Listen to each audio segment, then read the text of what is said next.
Good afternoon, ladies and gentlemen. Welcome back to another stream. We are back today once again with Barry Huckleheim. We are going into the Belgian Grand Prix for this one. One of my favorites on the grid as well. Love driving around this track, and hopefully we can try and have ourselves a very good race today. Obviously, last time out in Hungary, we finished out in P5, which wasn't too bad. It was an okay result. The second time we've not finished the podium this season was in Hungary, so ideally, we don't want to make that free today, hopefully. There was obviously a big update for the F1 game as well today. There's been a lot of change to the F1 game.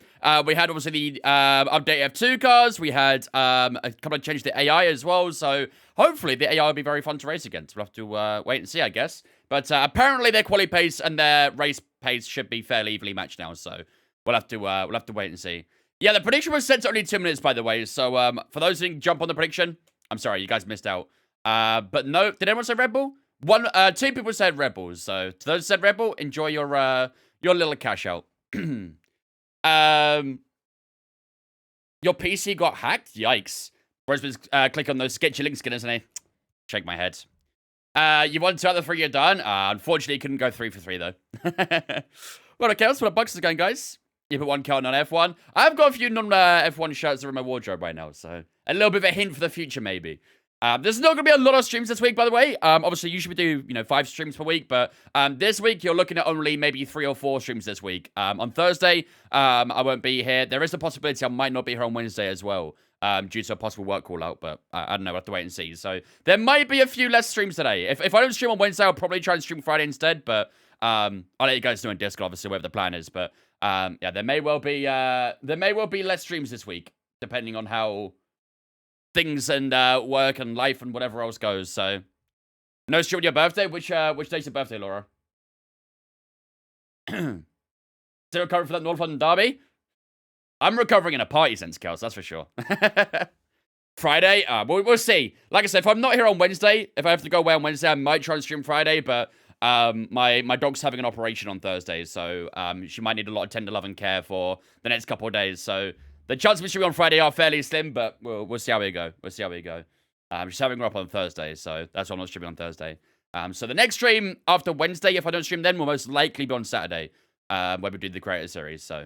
But yeah, we have got the Belgian Grand Prix today, obviously. Last time in Hungary, a fairly decent race for ourselves. It was only our second time not finishing the podium in that one, so yeah, it was a tough one in Hungary. It was a tough one. Unfortunately, we couldn't go get that podium. Obviously, we had a lot of weather change in that race as well. And I assume in Spa today, we may well get some weather change as well, because you know what Belgium's like. Belgium is very bipolar, so to say, with their weather. So we'll see how we go in Belgium, and hopefully we can try and finish on the podium, or at least on the podium this weekend, and maybe try and go for that top step, because Charles Leclerc has closed up the gap once again in the championship. This is how the standings are looking after Hungarian Grand Prix. So we're currently sitting on top right now on 245 points. Charles Leclerc in second on 207. So the gap has now come down to less than 40 points between ourselves and Charles Leclerc. 38 to be specific. So it's a bit back and forth, really, between ourselves and Charles Leclerc. Sometimes the gap opens, sometimes it closes. You saw that in the last few races where we won in Spain. He won in Austria. We won in Silverstone. Then he beat us in Hungary. So it's very back and forth. So by that sort of, by the gist of things with how that's gone, we should beat him in Belgium, judging by that trend. So we'll see how accurate that trend is. But yeah, we've got a few tough Grand Prix coming up. Obviously, we've got Zandvoort for this one as well. We've got Monza, we've got Baku, Singapore. So we've got a good few tracks coming up now, which are going to be a pretty tricky. We are entering towards more tricky stages of the season, I'd say. And we are slowly getting towards the back end as well. We have crossed the halfway mark of the season now. Yeah, we're getting towards that second half now. So, what up, Hasty? How's it going, mate? What up, Kate? How's it going as well? A North London Derby loss and an Oscar win coming the same day was awful. Yeah, a little bit of a bipolar one, huh, Chaos? A high and a low all in one day. Your favorite track has to be a win? I hope so. But we'll have to wait and see. You were not first, my friend Bomber. Nice try, though. Good try. That's true. I mean, you got a good point there, Kate. You got a good point. They're always being mean, though, to be fair. So, there's nothing really different there. But yeah. Hopefully in Belgium today, we can try and get back to winning ways. Of course, no sprint race around here in Belgium either. There's, I remember last year, I think there was a sprint race, but for this year around Belgium, there's no sprint race this year, which is a bit of a shame, because I actually kind of like sprint races around Belgium. But, yeah, no sprint race for this season, so Right, let's get ourselves set up for the weekend then, shall we? Let's start off with our specialists. Let's go with the Pioneer Consultant first. Achieve six purple sectors during race weekend. Achieve a position second or better in qualifying. Wow, that's very demanding. Jeez, okay. 6 purple sectors during a weekend. We could probably do that early in practice, right? Maybe. I'm gonna go for the 6 purple sectors. I don't know which one's more difficult at that, to be honest.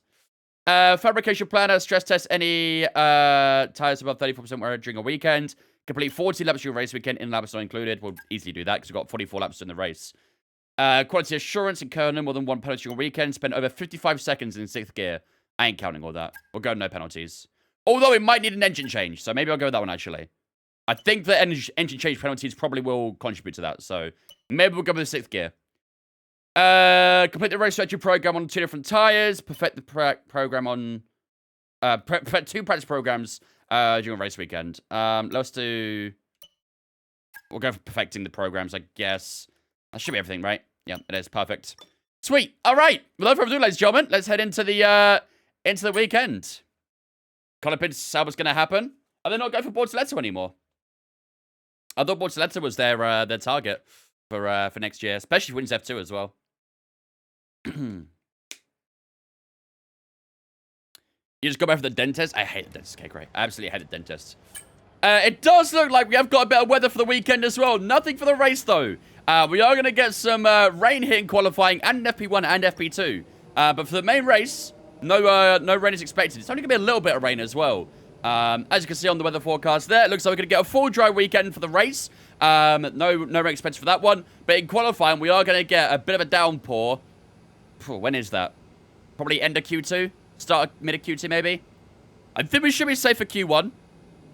But I think some point in Q2, we are going to get a bit of rain. So, the early laps in Q2 might be quite important. And then Q3 might be dry again as well. So, yeah, that's a very interesting quali, actually. Very, very interesting. That makes things a little bit tricky for the rhythm of the qualifying. So, this is how the R&D is shaping up as well, for those who haven't seen that.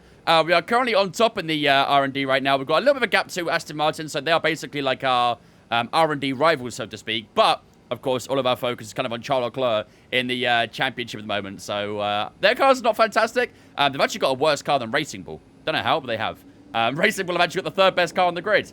McLaren in the 5th best there as well, and Red Bull in 6th. But the teams are very, very close together in that high mid-pack. And, of course, you've got Haas, Alpine, Williams, Sauber all down there as well. So, yeah, a bit of a tight one between that kind of higher in midfield, really, isn't it? In between ourselves and Aston Martin, it's still fairly in time. We've still got a couple of upgrades on the way as well. I think at some point fairly soon, though, maybe after Netherlands or Monza, we're going to start saving our points. Because, obviously, we need to... we're going to need to use them for the regulations next season. So, we have to be a little bit cautious with our points from here on out, I think. Well, glad to see what who you've how's it going, guys? Right, let's switch up our vehicle components for the weekend then, shall we? All of the ICs are pretty worn, so I think going into Spa today, we probably are going to have to put a fresh one on for the race. Yeah, we'll go number 3, I think, for now. MGUK, we'll go with... We'll stay number 2 for that one, I think. MGUH, that can stay number 2. We'll move this to number 1 as well there. Turbocharger, we'll stay with number 2. Go try Electronics number 2, and then Gearbox. Yeah, a couple of these gearboxes get a bit worn as well. So, I think maybe in Baku, we might take a new ICE. Because these ICEs are starting to show a bit of wear. The first 3 are all above 50%. We've only got 1 fresh one remaining. So, we are going to need to take a new one at some point. And maybe Baku would be a good one to take in. That should allow us a good few races with the fresh spec. And I think Baku, obviously, a good chance of overtaking around there as well. So, I think when we go to Baku, we may well take a new engine. Obviously, not a sprint weekend there either. So, yeah, I think we'll do it there. Right, that should be good for practice then. Let's head into FP1 and get cracking for practice. We've got race strategy, time management, and track acclimatization all to do today. If Colin Pinto keeps performing, they'll go for him, I reckon. I mean, yeah, possibly. I mean, obviously, you know, Williams' lineup is set for however many years now, a good few years at least. So I don't expect him to be in Williams, and so If he keeps performing like this for the rest of the season, then yeah, definitely other teams will look at him. Obviously, Sauber still have that seat open for next year, so it's a good opportunity for him to maybe get picked up. But, yeah, I know they were talking to Bortoleto as well, so definitely got their options wide open. The problem is the Sauber's just not a very good car. The Sauber car just sucks, so... right, let's start the setup. We'll leave the fuel as it is for now. We'll sort that out later. Right, let's start off with... When's that rain arriving, actually? Use old parts in practice and new ones in quali? Yep, correct. Opinions on the Sainz and Perez incident? Sainz is fine, in my opinion. We've had a lot of discussion about that in the last 24 hours. But yeah, I think it's Sergio's... Sainz's fault, sorry. Okay, rain's coming in half an hour. It's not too bad. Right, let's go 5 minutes into the session then. And we'll head out for our first laps. That should do. Spaghetti Mafia. Right, let's go on track acclimatization, I think it should be to start with. We'll use the hard tyres for that and see how we go. Okay, I'm very keen to see how the AI is now as well. Very, very keen. She did want the pink one highs, it's true. She did. Right, let's just find our feet early on in this session. These hards can be a little bit cold, so it's going to take it a little bit easy early on while we get with temperature. And we'll see how we can crack on with the track acclimatization. Should be able to ace that. Usually we're pretty good at getting purples on this one, so...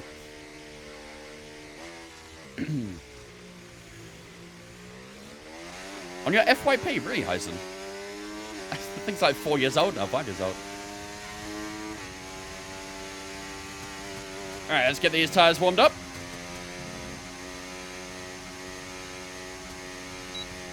Should be fairly easy to warm the tyres around here. Lots of medium and high-speed corners, so... Tire temperature shouldn't be too much of a problem.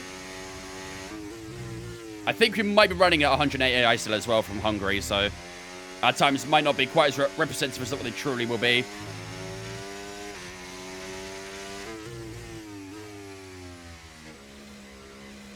Did they change the AI? Yeah, so they basically...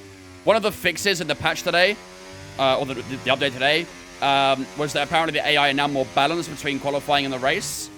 So... We'll see, I guess. We'll see.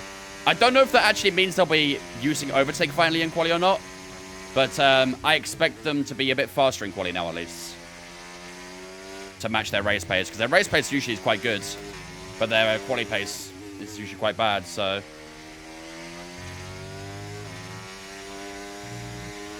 Will we be able to use the new F2 drivers in career mode? Annoyingly and unfortunately, no. You cannot. If you start a new F2 career mode, you'll still have to use last year's cars and last year's drivers. Which sucks, but the whole idea of it is to use, you know, last year's drivers, because you're acting as a year before, really, aren't you? So, I do wish you could, but, yeah, unfortunately, it's not an option.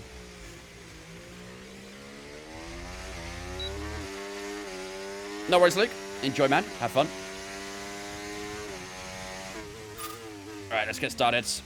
Ooh, a bit of a slide at turn one already. What's that brake bias at? 53. It's a little low. I might go 55 just for practice.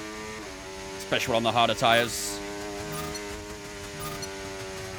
Should give us a bit more comfortability in them sharper corners. We only do FP1 and FP2 usually, but we obviously skip time. I don't sit here through the entirety of practice. But yeah, I just try and do the practice program, essentially. When we say 3K, do you mean kilometers or miles? Kilometers. 3K for miles would be a little bit strange. If we mean it in miles, usually we say MI. 3 MI, 3 miles.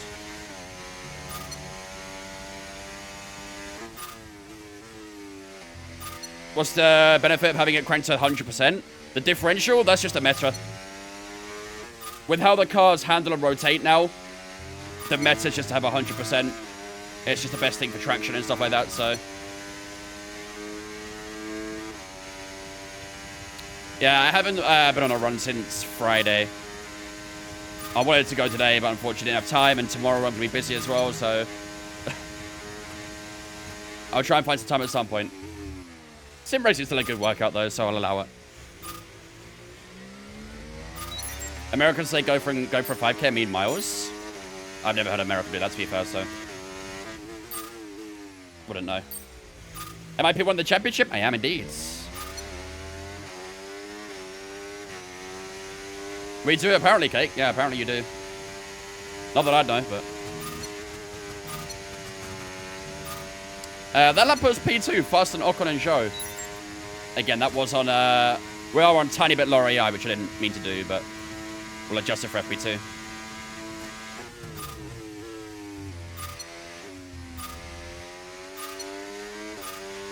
Oh, God. Well, we're touching the inside there. Touch the gravel. Got that entry a little bit wrong. Who's second in the championship? Leclerc. He's 38 points down on us right now. But he did gain quite a nice bit after Hungary last race, so he's keeping us busy, that's for sure. Maybe just different parts of America do it, I don't know. It's a pretty fucking big country, so.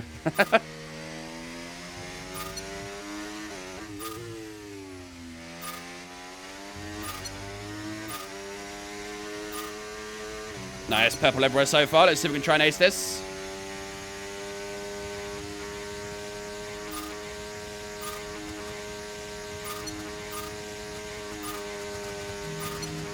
Right, last corner. Give me them purples. Give me them purples. Yes. Beautiful. Purples all around. Easy peasy. 42.9 as well. Puts us P1. Very good. Very, very good. All right, we'll just burn out the rest of this fuel as well. We'll just do a couple more laps of these hard tires. Make sure I feel comfortable with them. I don't think we'll be using the hard tire today. I think the strategy usually around here is a soft medium. The tire was not that bad, but... Oh. Cut a little bit by Rouge there. What are you doing? I think we're on 108 after Hungary. I forgot to put it back up. Because for some reason, the AI in Hungary are really, really good. So we had to drop it a couple clicks in Hungary. But yeah, we should back to 110 today. Quite comfortably.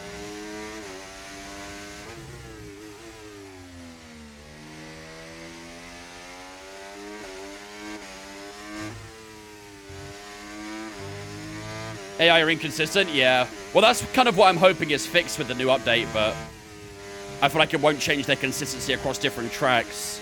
I think it'll just change their consistency over a weekend. You know, going from quali to race.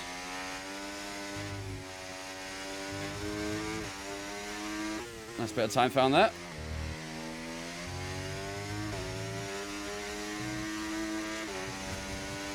Almost ran out of touch wide, but just kept it in the boundaries. It's looking like a bit of improvement so far. Is Hamilton your teammate? No, we've got Carlos Sainz, our teammate. It's an all-new Mercedes lineup for Season 2. Hamilton went to Ferrari. Russell went to Racing Bull, which is really strange, but here we are. I really wanted Leclerc to win back here, but Oscar's amazing. Yeah, Oscar was awesome. That move he made as well was elite. Very, very good move. 5 minutes until rainfall expected. Oh, 5 minutes till rain. Well, we perfected this at least, so. All right, we'll do this lap, and then we'll head into the box. Let the rain pass. We might be able to get back out before the end of the session. We'll see.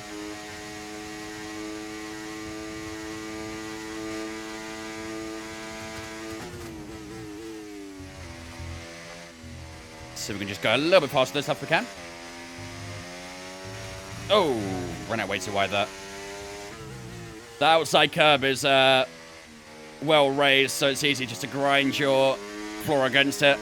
Really drags you out, slows you down. And it can damage the floor as well. That's the last thing you want. Watch the replay. It was a relay break. It was, wasn't it? Yeah, it was a very, very brave move.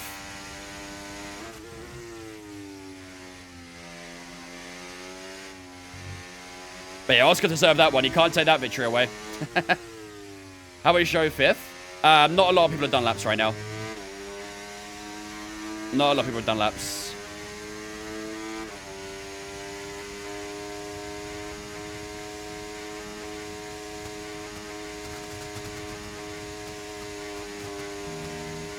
What up, Lim? What's the point of delta? To show you your kind of time difference to your fastest lap. So right now I'm at 10th down on my fastest lap. Kind of just shows you where you are really on the track, pretty much. Sainz or Perez for the incident. Sainz's fault. Right, that should do us for now then. We're going to run out of fuel after this lap, so let's head back into the pits.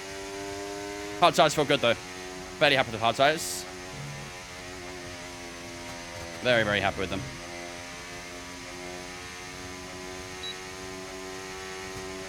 As a Sainz fan, it turned into Perez. The thing is, it wasn't really like, it wasn't really a turn-in as such. It was just more the fact that the way he positioned himself out the exit of the corner, he just kind of naturally drifted into Perez. Like, his wheel was straight the entire time, but the way he positioned out the corner just kind of allowed him to sort of go straight into Perez in a way. So, it's a bit of a weird one, but yeah. For me, it's Sainz's fault. Perez deserves to dodge a collision? Absolutely he can. Absolutely he can. However, Sainz can also just not move over while Perez is alongside him. I think it's a situation where, I've said this about other incidents in the past as well, I think it's one of those incidents where both drivers can really do a lot better. But if I was to put a blame on someone, it would be Sainz. Just because Perez wasn't significantly enough alongside to warrant being there. He didn't need to move over. Sainz shouldn't really move over to him. Makes contact, they're both on the wall. I mean, to me, that sounds like Sainz's fault.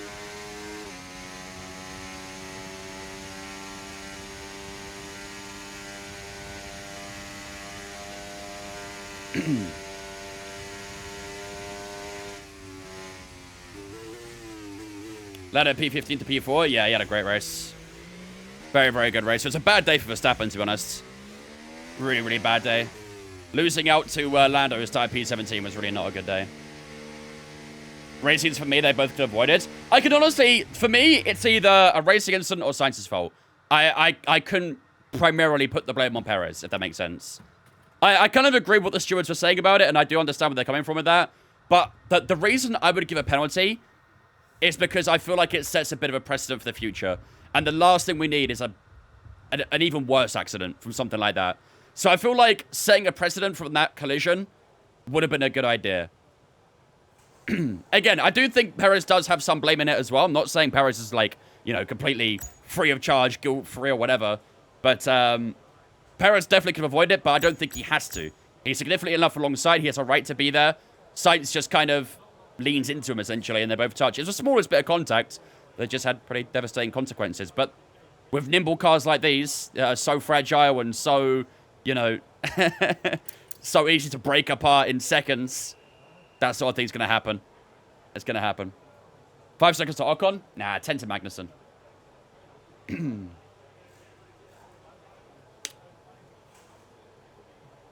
Perez did not want to yield the space. He had half the track to drive on. He doesn't need to, though. He doesn't need to use that track. He is well within his right to stay where he is. Well within his right. Can he avoid the collision? Absolutely. But he doesn't need to move over to the left-hand side. He's significantly alongside, and he doesn't need to move over. He's perfectly fine where he is. I don't know why you guys think Perez needs to move. Sainz should have been more aware that Perez was there. And should just allowed him where he was. If Perez wasn't alongside, then absolutely. You know, he has no right to dictate where the line is. But neither does Sainz, really, while he's got a driver alongside him, so... Sainz went the toe ahead and just didn't know where Perez was. The thing is, like, it's not as if Perez tried to get the toe either. If you look at where the actual, at the point of contact, neither driver actually really wanted to try and take that toe by the seams of it. It was, I don't know why Perez didn't try and take the toe. To me, that would have been the sensible idea, to try and take the toe from Leclerc. Leclerc was well over to the left-hand side, like all the way to the left, trying to break every, you know, slipstream possible, making sure he had the inside line for turn 3. But Perez didn't try and follow that, like that draft or anything like that, which is weird to me. Maybe he thought that if he did that, he'd get boxed in by the Ferraris. So maybe he tried to kind of think a step ahead, really. Why are we still talking about this when it's literally a new race week? Because it was 24 hours ago. It was 24 hours ago. It's still going to be a freshly, you know, hot topic. If it was like, you know, a week ago, then yeah, fair, whatever. Or even like 4 or 5 days ago, then fine. But it's something that happened 24 hours ago. It's going to be a talking point. And And it will be for today. That people will constantly come into the stream and ask what my opinion is. I'm sharing my opinion. I personally think it's on Sainz. I understand why the stewards gave it as a racing incident, but my personal opinion, I think Sainz could have done more to avoid it.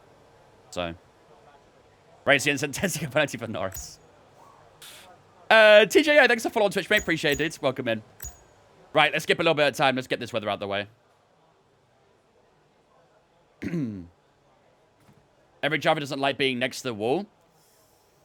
I mean, they just tried to play a bit of a tactical game with the slipstream, really, by the seems of it. I think Perez, in a way, tried to purposely avoid the slipstream of Leclerc, so he didn't get boxed in by Sainz.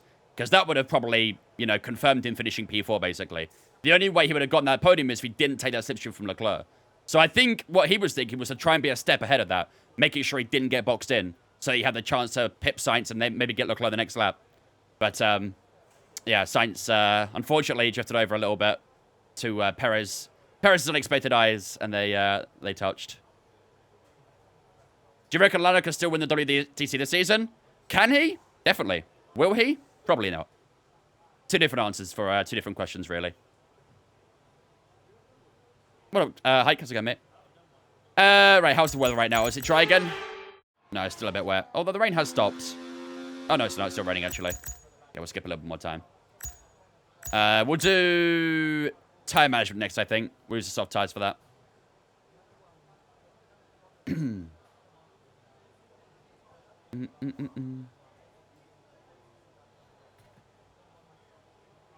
A car in front has a right one on track. Yeah, not when a car's alongside him, though. And for me, personally, Perez is significantly enough alongside. His front wheels were ahead of Sainz's rear wheels. He was allowed to kind of be there in a way. Again, like I say, I'm not saying Perez is like, you know, he's not guilt-free from that. He's not guilt-free. There's definitely a part that Perez played in it. I just think Sainz played more. That's all. I think both drivers could avoid the incident, very simply. And that's why I understand why they gave it as a racing incident, basically. Sea Potato, thanks for following, mate. Appreciate it, dudes. Like I say, the only reason I would give a penalty for it is just to set the precedent. That's all. That is all. Because the last thing I'd want is another incident like that where a driver gets seriously injured. And, yeah, that's the last thing this sport needs, an injured driver from that sort of thing. So I would only set a penalty just on that precedent alone. Because I don't want that happening. No one wants that happening. No one wants to see a driver get hurt. Still people on the hard tires at the moment. We are now on soft tires. Okay, good. Right, let's head out on tire management. For some reason, still trying to set the softs. I don't know why. All set. We're ready to go. So let's get I'll show the the car out inters. to the track. Penalty to both, though. 5 players could penalty for causing a yellow. Okay, no, that's not necessary, no. I don't think we need to penalise both. Penalise both on no one is the way I would call that one, I think. No Thursday this stream this week? No, I'm afraid not, Bucks. My dog's having an operation on Thursday, so I kind of need to be there for the TLC, essentially, that she'll need. So it looks a little bit greasy on the track.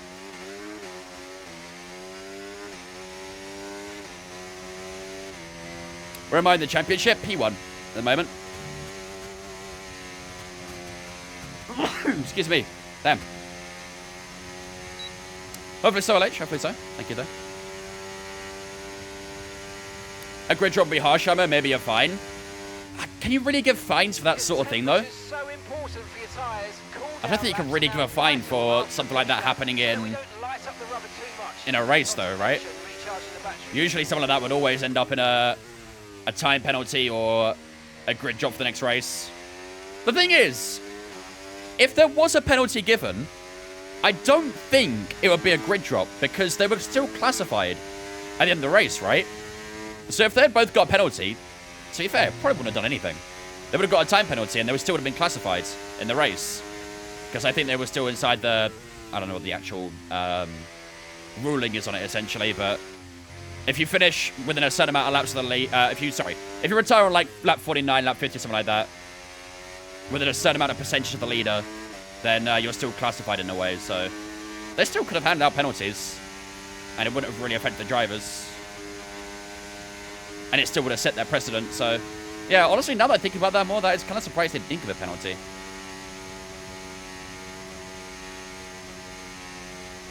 Why was Lewis so bad in Baku? Skill issue. No, I'm just playing. He was struggling massively with tire temps. He was constantly being asked to cool the tires, to heat the tires. He was struggling a lot with surface temperature. So, yeah, it was a bit of a mess. And I think a lot of the suspension changes were a bit weird for him to get used to as well. So, a little bit of a mix of everything, really. He didn't seem very happy with the team after either, so maybe to be honest, starting on the medium tires when he was in a pit lane start was also a bit of a strange decision. So I don't think the strategy was kind of on Mercedes' side, really. Starting on the medium tires when you got pit lane start was a very strange decision.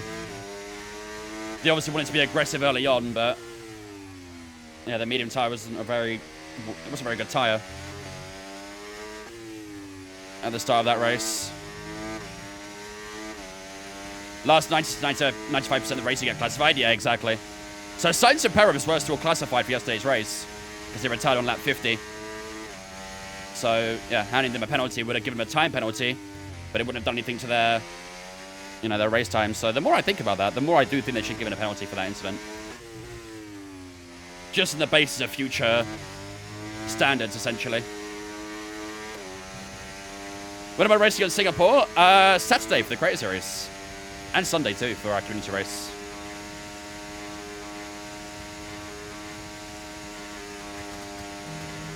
Some drivers are still on Insta, apparently. I don't think they've gone out on track since they were on that tyre, so... Well, that tyre management is fairly straightforward, isn't it? Look at that. Purple straight off the back. Lovely. Yeah, we'll do a couple more laps on this soft tyre. I'd like to get an idea of how they really feel. Temps are looking pretty good on them. And the weight's not too bad either, so that's good. That is very good. Like the look of the soft tyre so far. How do you do the time management? I always fail at that. You kind of need to understand sort of how to manage the car, really. So you don't want to be very aggressive with your turn-ins and stuff like that. You don't want to be really throwing the car through corners and pushing the car out, getting wheel spin and locking up, all that sort of stuff. It's to really try and minimize your steering inputs. You basically drive a lot slower. It sucks, but it is the best way to manage. The more you rotate and the more you sort of wear down the tire, via your actions, the more it's going to hurt it. So when you're going through sort of longer corners that are quite fast, try and take off a little bit of steering input. Don't just like lock the wheel 90 degrees or anything like that. Take it easy, turn in and turn out.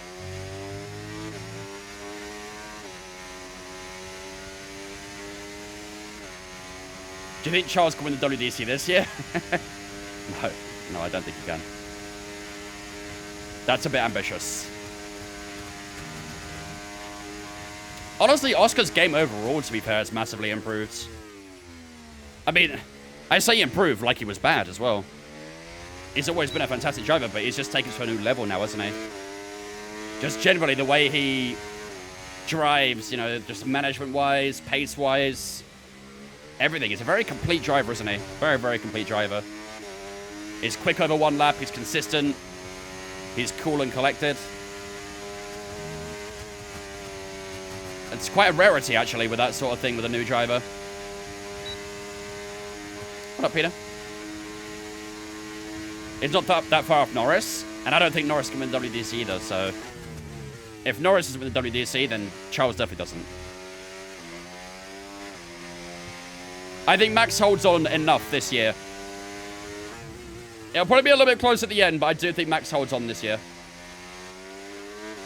Next year, though, very much up for grabs. Why is Russell and Yuki on Inters? They're not. They're still in the garage right now. It's just the last hair they used. Oh, wow. That is like a bit too much.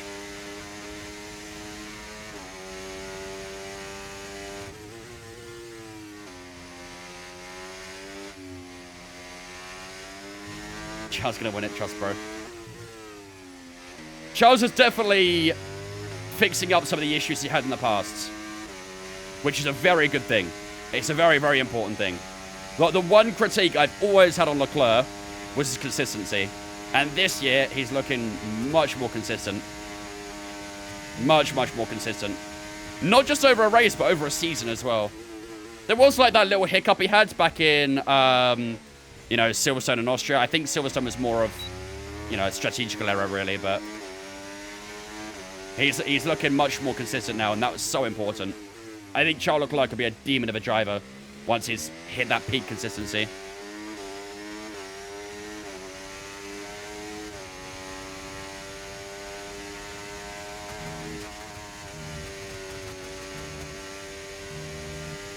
F1 Insider. I don't think I've heard of that one before. I might have, but... Next season, I think Oscar might be better than Lando. Hey, in my opinion, I think Oscar should be the number one driver. Oscar should be the number one McLaren driver in my eyes.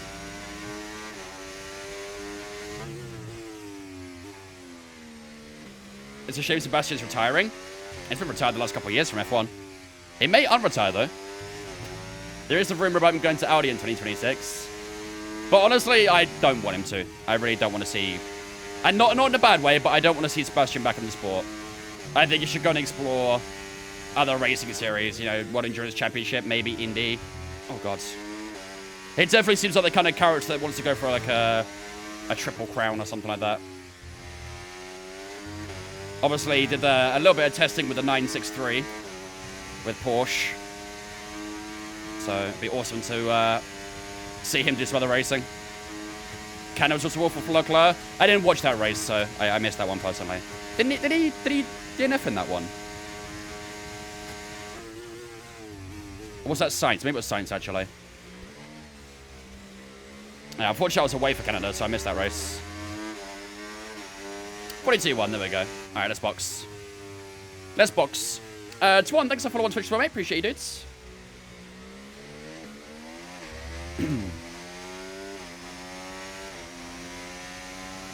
Charles used to get 12 points a race more than Max the rest of the season.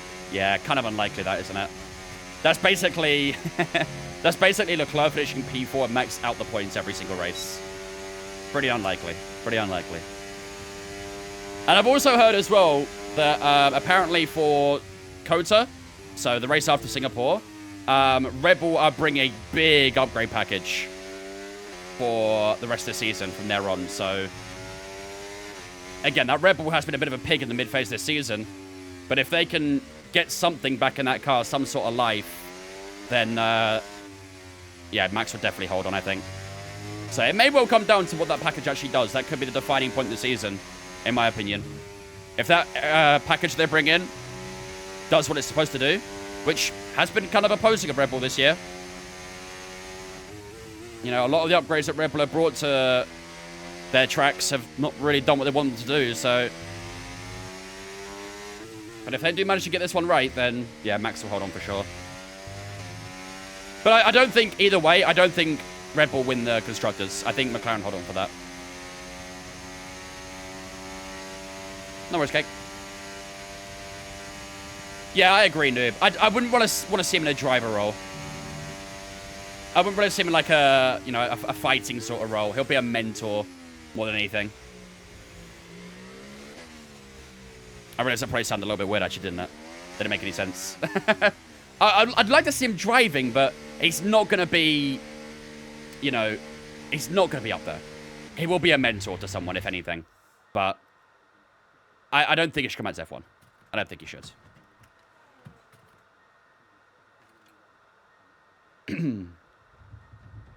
Thoughts on the Sainz and Perez crash? Sainz's fault. Sainz and Perez crash like an open lobby crash from F1 wide player. Dude, I said that at the time. I said that at the time. I've seen so many incidents in F1 like that. You've got a penalty? Nope. Thoughts on Lewis at Ferrari next year? Should be interesting, actually. Should be interesting. I know there was a lot of points throughout the season where a lot of people were thinking, oh, he must be regretting that decision, but I think it's looking like it might work out so far. All right, let's finish up with FP1. Have you thought about putting Barry in a creator team, whatever it's called? I can't create a driver in creator team, so... Oh, yeah, I mean, you can, actually. We're in for an exceptional I guess you can. weekend of Formula 1. Maybe in the future. Not something I'm thinking about too much right now. We're not going to do a My Team this year, I don't think, anyway. We're going to be sticking primarily to driving crew this year. So maybe in 2025, maybe. Where's Sainz going? Yeah, Sainz going to Williams. Sainz going to Williams. Right then, ladies and gentlemen, that is FP1 over and done with. We are the first man out on track so far, 4/10 to Sergio Perez, Alonso and Hamilton in third and fourth for the medium tyres. There was obviously a bit of rain throughout the in the middle phase of the session, so not everyone probably got to do the optimal laps I'd like to do, but either way, looking good so far for ourselves. What's our teammate? Carlos down in P20 and he only did inters. What? We're going to get rain in qualifying for a little bit and that's it, so I'm not too sure why he did inter-only practice, but alright, fair enough. I'll let him do his thing. But either way, so far so good. Probably not, Peter. The creator restarts again on Saturday, so. Did you do the AI mod? So there was a new update today that actually tunes up the AI a little bit, Bucks. The AI have had an update, essentially, this update. So I'm going to try it with the new update first, and then I'll decide from there whether I'll do the mod or not. I think I still will. But we'll see the next couple races go, and we'll decide. Right, it's FP2 we go. That Red Bull shirt looks more like a Mercedes, that color. No, I mean, it's like a navy blue, which is kind of Red Bull's colors, really, so. Maybe on camera it might look a bit darker, but.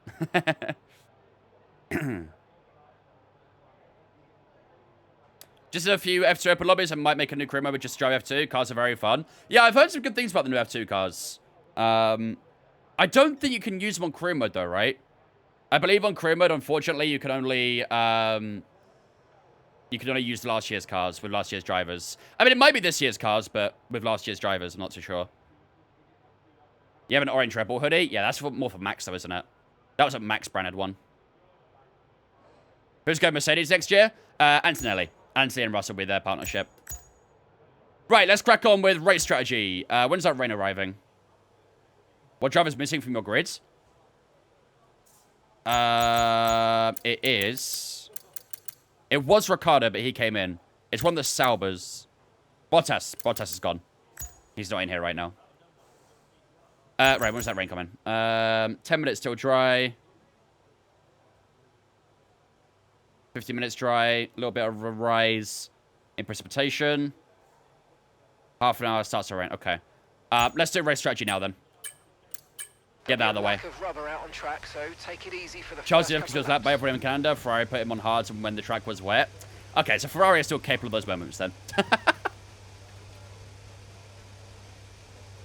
AI use overtaking quali, and to patch deployment, they've doubled it so they don't run out only in quali.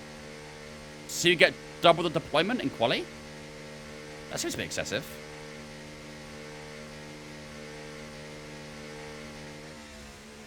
What about Albon? He's still at Williams for next year.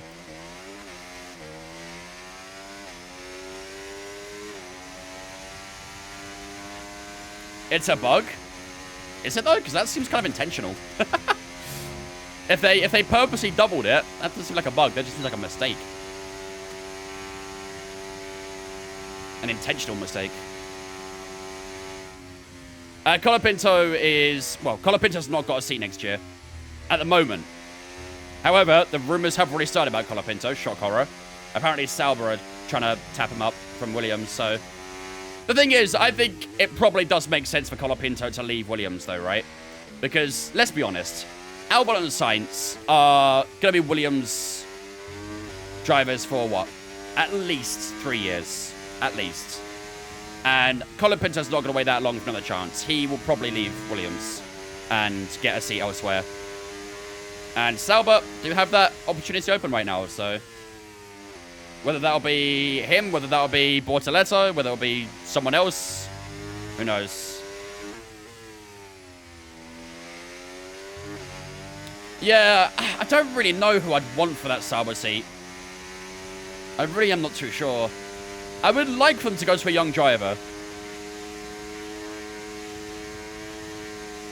And there is a good bit of talent right now in F2, isn't there? Yeah, Red Bull are using Honda next year. But for 2026, they're going to Ford. Which is going to be interesting. They bandage fixed it so AI can use overtake, but it's just weird. Yeah. Definitely seems like a problem with the coding on that, I'm not gonna lie. Poor Porsche, the guy's never got a chance. Well, actually, yeah, to be fair, he's the one I'd pick for that seat. Porsche would be my pick. There's a lot of talent out there, but I think Porsche has been looking very good wherever it's been. Obviously, won F2. Took a couple of seasons, but, you know, it's not, you know, unordinary or anything like that.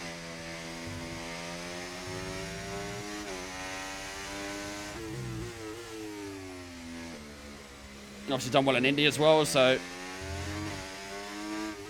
Is Porsche good, though? Yeah, I think so. I think it's a driver with a lot of potential.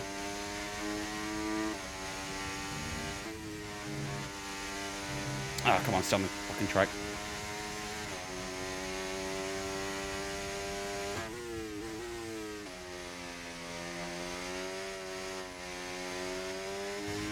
I don't know how you can not use racing line. Zero depth of field, never know how far I am for a turn. Sounds like a struggle with positioning more than anything. Just in the new ERS bug? Well, I don't know if it's actually a bug, Steven. I think it was actually a feature that got put into the player car as well as the AI car. I don't know. It's very weird why they've done that. It seems like it was actually an intentional thing they did.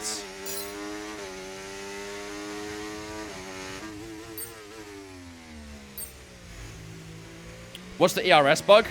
Someone said it thoroughly in my chat earlier, but basically, in qualifying, I believe you get, like, double the battery you can use in a lap now.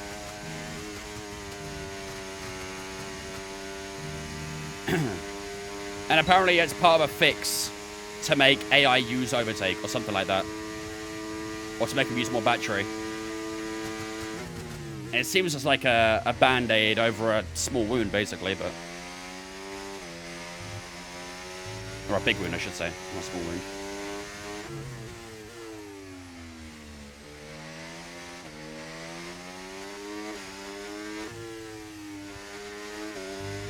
Are they sorted out DRS trains? I don't know. I mean, I guess I'll find out in this stream later on today. But I was watching Tom's stream earlier and it didn't really look that much different. On lap 6, everyone was still on the same sort of train, so I don't know. I'm a little bit uncertain about it. A little bit uncertain. Oh, come on. There's debris on the tyres. This is going to cause reduced grip until they clear.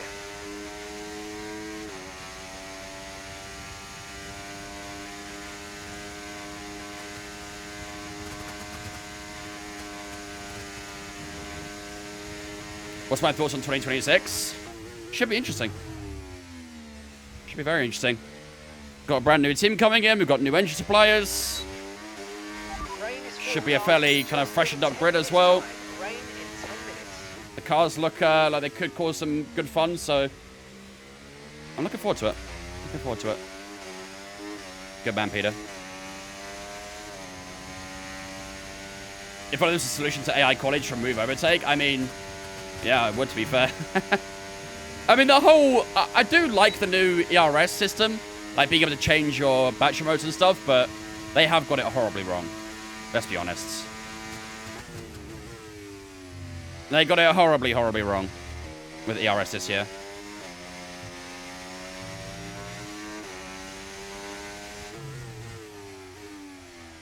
Is the new update out? Yep.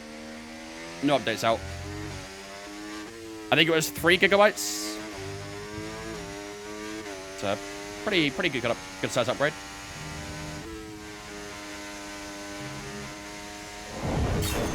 Yo, Twan, thank you much for the Twitch Prime, dude. I appreciate that, dudes. Very, very kind of you, my man.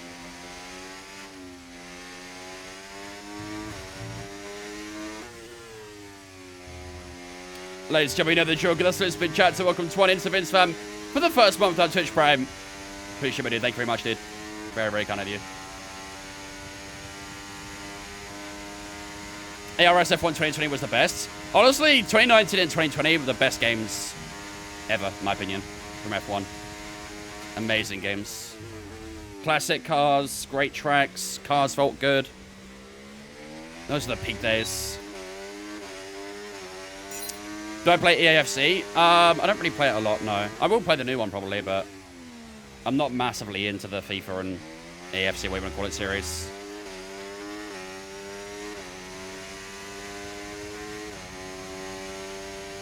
F125 would be bad as well.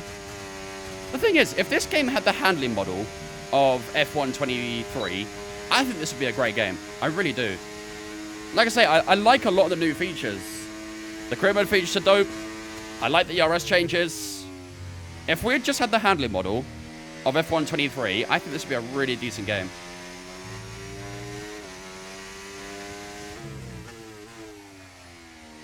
I don't really know why we got a handling model change. It still confuses me as to why we got that. No one asked for it up to 23. Everyone was fairly happy with the handling model.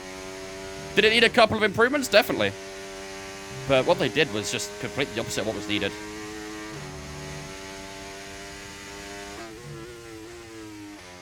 I mean, I think it's fine to keep none in there, really, noob.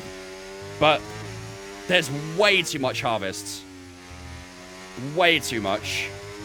Obviously, I can't really show it in this car because it's an upgraded career mode car, but all you gotta do is go onto a Grand Prix mode, you know, on equal performance, go into, do a hot lap, go into none for a few corners, you will see how much you gain. It's insane. I don't think it's the fact they need to remove none, it's just how much you gain from it is a complete joke. Complete joke.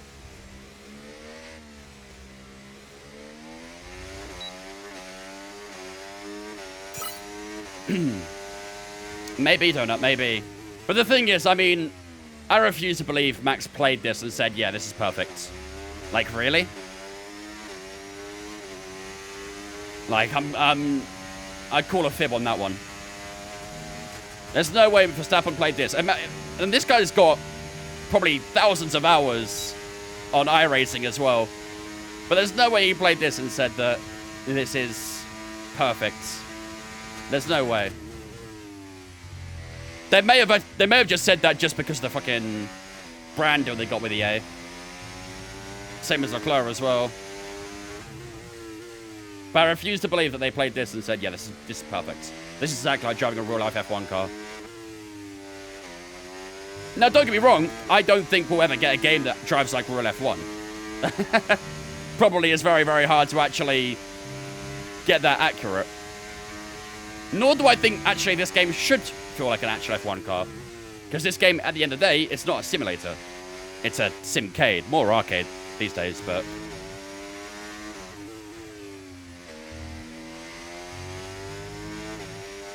But they definitely went the wrong way with the handling.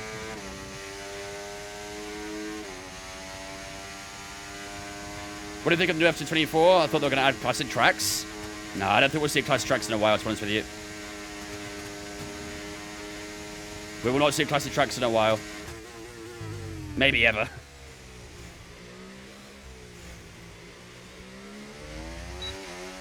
F1 2019 and 2020 banged. What happened? EA took over. That's it. EA took over. They had different demands. They reviewed things differently. Sure, Codemasters still developing the game, but EA, the publishers, they decide what they want, really. And they took the game in a bit of a different trajectory.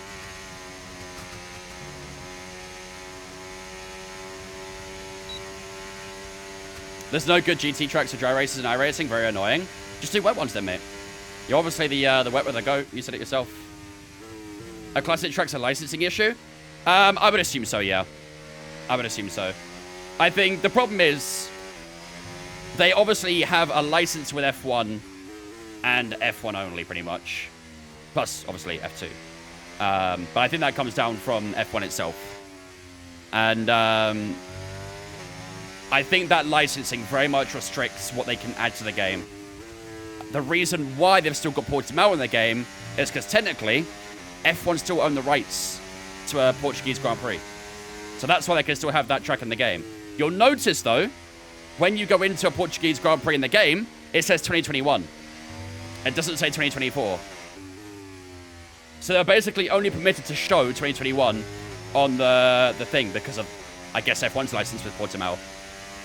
That was the last time they raced there, so that was when their license was last updated for it. So...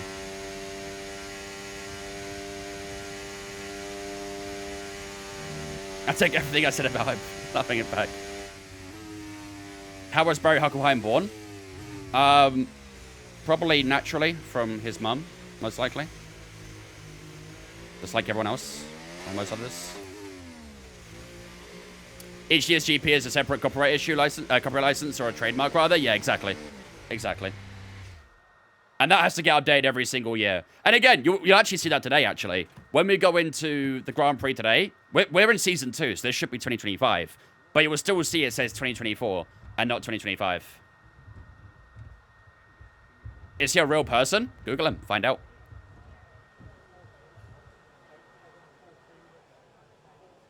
What up, Chewy? What do you think is more worth it? The Mazda R12 or the 10mm Ace-Tech base? I don't know a lot about the Ace-Tech stuff, but I've heard very good things about them. As someone who owns a Mazda, even though it's now 9, I'm very happy with mine. I love it. I think it's really, really good. So I could definitely back an R12, but I wouldn't be able to give a review on the Ace-Tech, I'm afraid. Ice Spice is on the EAFC soundtrack. Oh my god. How exciting. How long did it take for your Mazda stuff to get delivered? So I didn't order from Mazda directly. I ordered from somewhere else, like a distributor, basically. I got the wheel from GT Omega. That arrived in, like, a day or two. The wheelbase took about a week because it had to get shipped from, I think it was Netherlands. But the wheels I got from Fanatec directly, so that was a long time ago. They even took out France this year because the license expired. Shipping from Mazda usually takes 2 weeks for it to send it, then shipping time. I think it depends also where you live as well. Because I believe it gets shipped from China, right? So I think shipping from China to the UK can take a good bit of time. But it depends where you are in the world. Soldier, thanks for the follow on Twitch, mate. Appreciate it, dude. Welcome in as well. Right, so that is our race pace done and dusted. We've got 5 out of 5 on everything. Love to see that. Good stuff.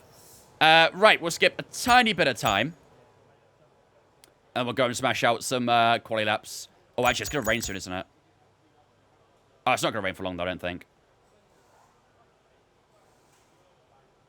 How long have you lived next door to the Mazda factory? You could probably just pop over and grab it. Oh, 15 minutes. Is it grey out there, or...?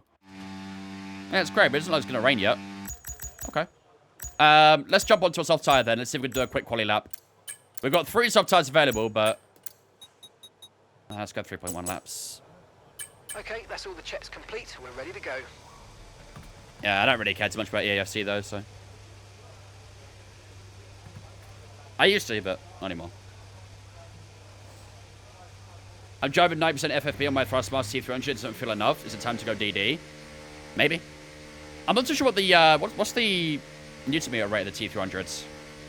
Is it like 5 point something, I think? 5.5, maybe? I know it's not crazy high, but...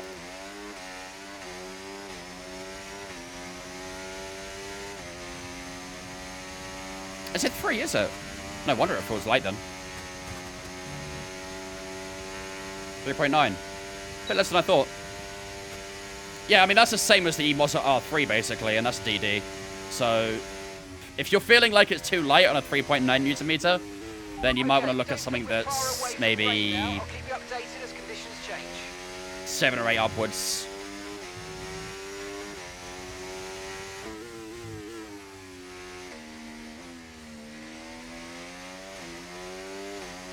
Any recommendations? I use the Mazda R9. And that feels great, in my opinion. Make sure you get the V2, though. Not the V1.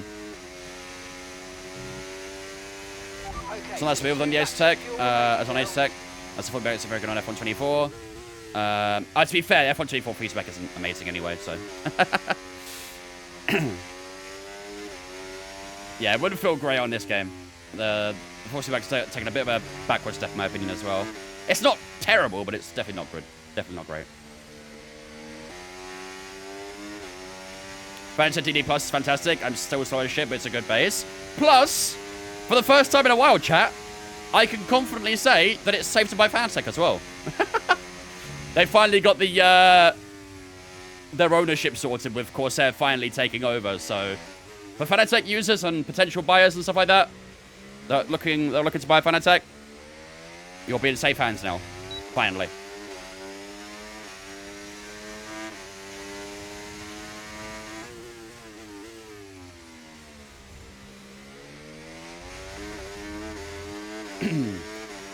I was speaking more generally for support, Joey, more than anything.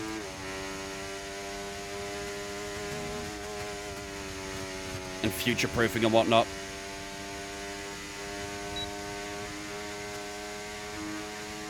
Would Fanatec be cheaper than a Moza? In some cases, yeah, they are.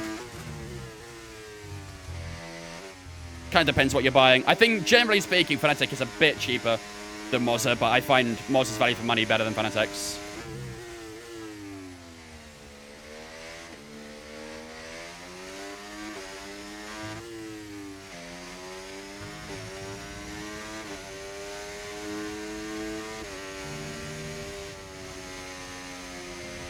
She's done 7th there.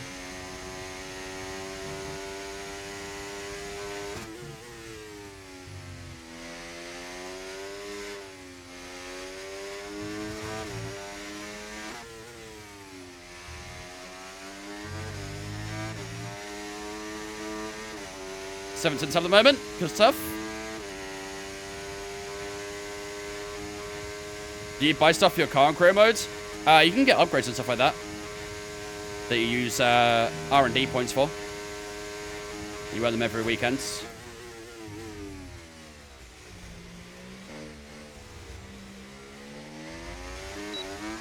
Oh, God.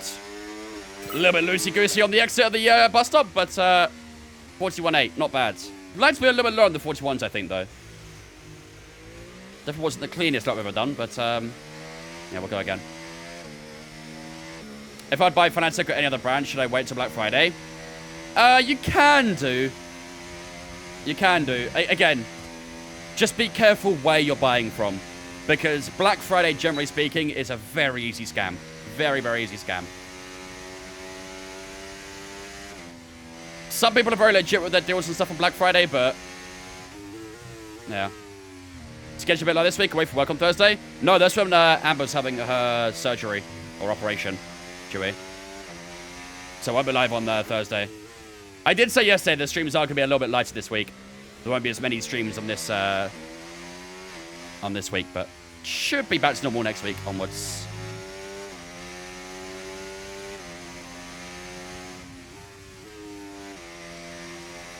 I'm not doing Fanatec on Black Friday. Last year they sold so much stuff that people didn't get their stuff for like 4 months. That's crazy. Just keep your eyes out on, like, tech stores and stuff like that. People who sell wheelbase and stuff. They may have, like, little coupons you can use and you shave off a bit of discount. But again, like I say, just be careful who and where you buy from. Because a lot of people will like, a few weeks before, hike up the price by, you know, £100, £150. And then they'll discount it back to the original price and say, oh, yeah, we've got this going for a Black Friday deal. Buy it now while you can. It's very, very easy to fall for. I fell for it. Others have fell for it. You just got to know who you're buying from. Know what you're buying. All that sort of stuff.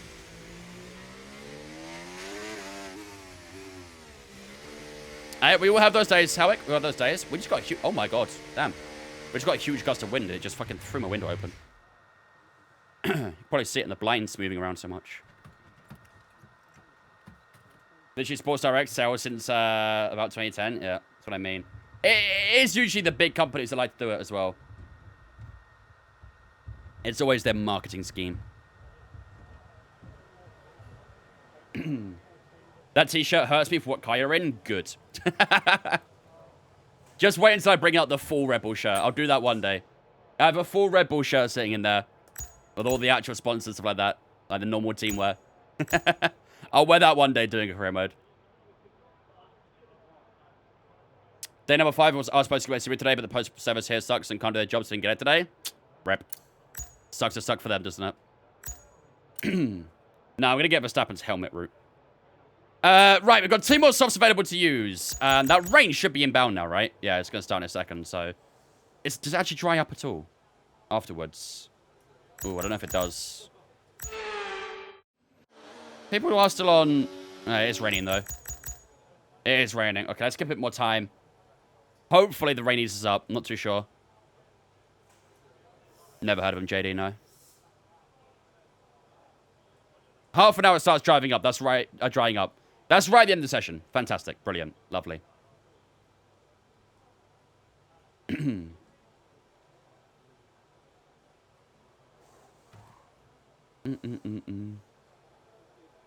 I don't think he meant to do fair, Joey. Am I coming to Singapore for F1 this week? You fly me out. Shit's expensive. 10 minutes ago. Yeah, I don't think it's going to dry up, is it? Oh, to be fair, why are they still on... Oh, I mean, Lando and Ricardo are on inters, but Albon's on mediums. Okay. Okay. Let's go to the last few minutes. If it doesn't dry up, then we'll just have to accept our rel on this one.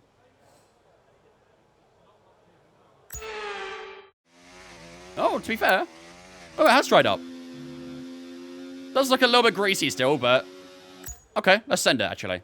Let's send it for a lap. Let's go on the 3-minute 30 mark, just so we get a little bit of a drier line. Okay, we try one more. Right, We try one more. ready. Let's get it out there.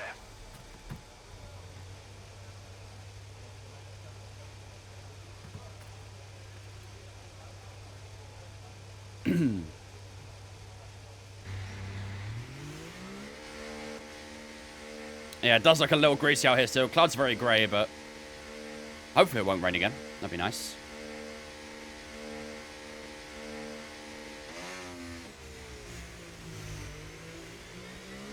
Got a couple of cars there by here. Just that one, actually.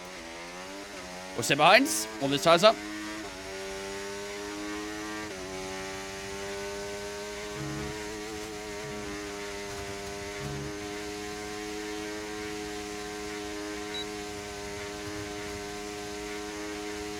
I would love a slipstream as well in quali. Slipstream would go crazy around here, especially down the Hanger Straight.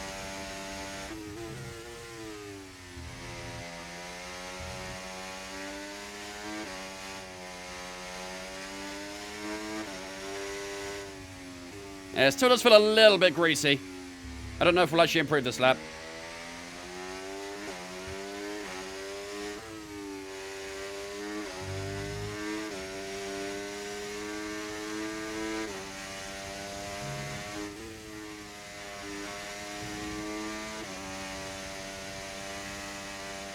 Well, this side's be about at least 8 degrees by the time we start the lap. The red side's got nicely a bit more in the front, really. Try to get that front right up a bit more if we can.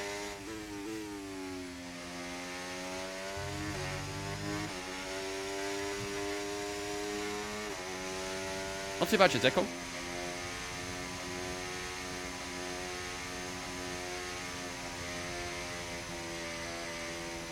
There we go. Here she comes. There we go. Tyres in a good spot. There we go. That's what we need. About that sort of temperature should be perfect. All right.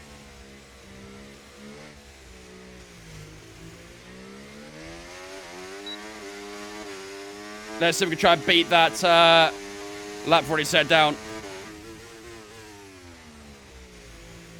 It'll be a trick in a greasy track, but see what we can do. No worries, quite.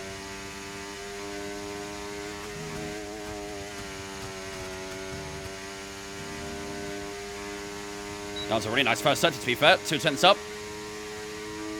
Come on.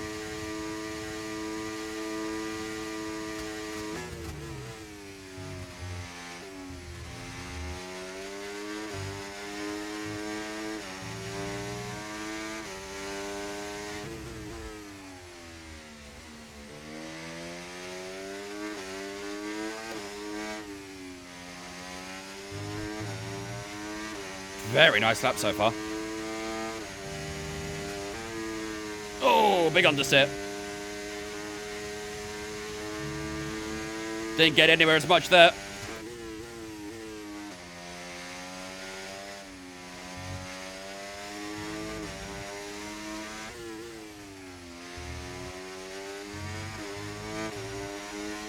Team Purple sent us at the moment. Practice is now over.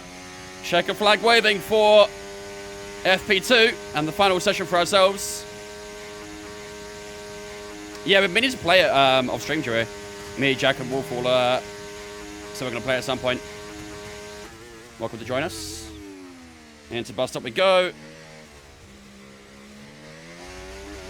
And across the line, 7 seconds up, 41-0. Beautiful way to finish up FP2. Have you got it, Luke? Predictions for Singapore. Show Guan Yu win. Gonna happen. This week's the week. It's happening. What an incredible All right, great presentation stuff. that was. Lovely way to finish off I've got to FP2. stop here, though. I think a lot of people Join didn't us go out again after as that the rest rain, of the so weekend unfolds.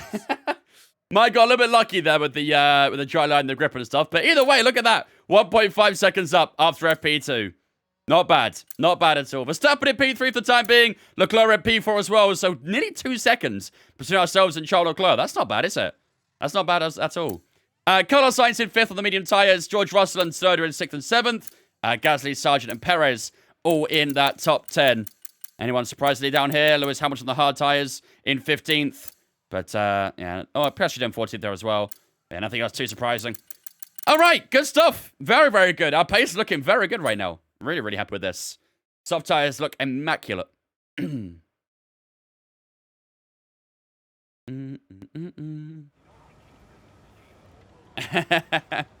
100 if show wins. Fine by me. Madison hugging Arteta, but might be the most disgusting I've ever seen. Half an hour into the game, that as well, Chaos. Only half an hour into the game, he did that. We've got 5x5 and everything here, so we don't need to do anything on the quick practice. So, without further ado, ladies and gentlemen, this should be us set up to go and ready for the for qualifying here in Belgium.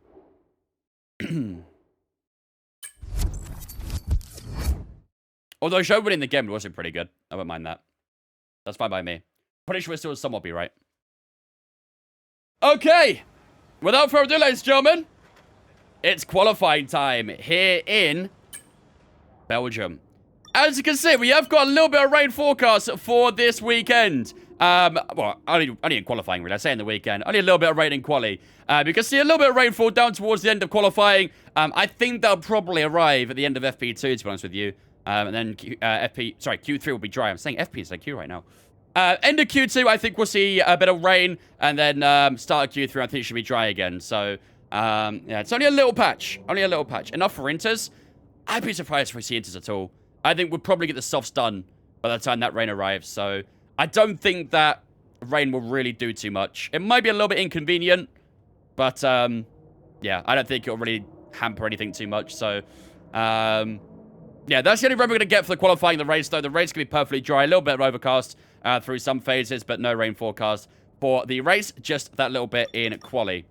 First things first, let's set our car up for qualifying. We're going to set the ICE to number 4.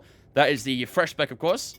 We'll go to number 1 on here. We can start with the older parts on these ones. Don't need to go to the other set just yet.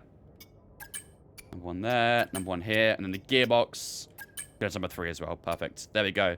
So that's the spec we're going to use for today. The ICs are starting to show a bit of wear. So I think in a few races' time, maybe in Baku, we will look at taking a brand new ICE. But we'll cross that bridge when we come to it. I definitely don't want to take any difficult tracks to overtake, such as, you know, Netherlands or Singapore, anything like that. So I think Baku most likely will be the best place to try and take that new ICE, which I believe is a 10-place grid penalty. Maybe a 5.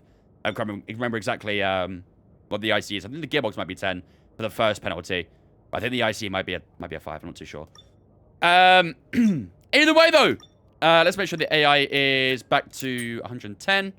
There we go. Perfect. All right. Without further ado, ladies and gentlemen, it's time for qualifying here in Belgium. Can we try and gun for pole position? Our quali pace is looking very, very good so far here in Belgium. So we're going to try and gun for that pole position. Ladies and gentlemen, it's time for Q1. Pretty sure IC is 10. Yeah, it might be. I always forget the penalties for certain opponents. Changes and dramatic corners. What is there not to love about today? Kane scoring a hat-trick at the same time he couldn't buy a goal is just cruel. Especially after watching Solanke as well. Well worth 65 million. All right. Into Q1 we go then. 10 for first part, 5 for second onwards. I thought that was gearboxes only. Maybe not. Fuel oil at 3.1 laps, that should be fine. Right, let's have a look on here to see when that rain might arrive. Is it suggesting it's going to arrive a bit earlier on this forecast? 22% in 15 minutes. Yeah, half an hour. Yeah, I think at some point in Q2 that rain will arrive.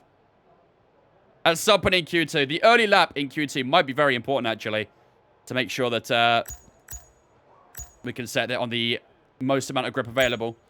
Right, let's skip a little bit of time. Then we'll go to about the 12-minute mark, maybe. Let's let these guys do their laps first of all. I'll just put the audio on the game too. What up, John? There we go. That's 13 SP financially as well. Right, we should see a few lap times down. 41-0. Fast lap of the session so far from Fernando Alonso. Leclerc and Hamilton right behind him on 41-1s and 41-3s. So, yeah, I think as long as we get very low 41s, maybe if we could try and push a 40, that'd be great. But I think if we're very low in the 41s, where Leclerc is right now, we'll be comfortably through to Q2. So let's go do that, shall we? Let's crack on. Everyone ready? Okay, let's go. 120 million on Johnson. Solanke should have someone arrested. Yeah, not great business. I mean, the thing is, I do think Solanke will come good. I do. His movement and his positioning was promising. His strength as well was awesome. Just lacks that kind of clinical edge, really, didn't he? But I think he'll come good for you. I do. Johnson, though? Yeah, Johnson, that's proven to be some bad business so far.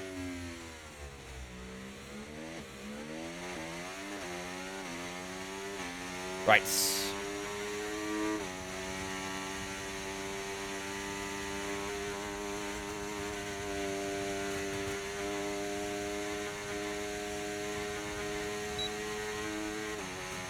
Did I see the crash inside the F2 race yesterday? I did. It was scary, wasn't it? Am I in Creator Series? Yep. I'm indeed. You will get lineup announcements very soon, by the way. During the week. Yeah, let's maybe not do that, game. Damn, bro. Jeez. Yeah, you'll get lineup announcements very soon for Creator Series, so keep your eyes on their social media. And you get to see who I'm driving for, too. Game freeze? Yeah. During qualifying, thankfully, though, not during the race. Wasn't a Lanca's replacement, Darren? I think a Lanca's replacement, right?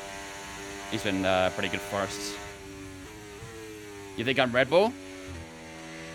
Or will be revealed surely?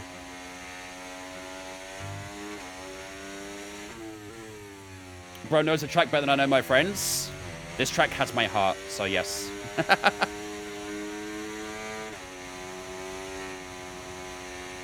Oh yeah, Hudson Odoi. I've not heard a lot of Hudson Odoi, to be fair, but yeah, I know Alanka's been class. We've got a couple of fast cars coming here. They might be on in-laps, actually, but I'll let them by anyway, just to be safe. Yeah, they're both on in-laps. All right, final little bit of preparation. Decides to a 40.8. Wow. That'll be a difficult one to beat in Q1, but we'll see. All right, here we go. Lock in, ladies and gentlemen. Let's do this. First run of Q1.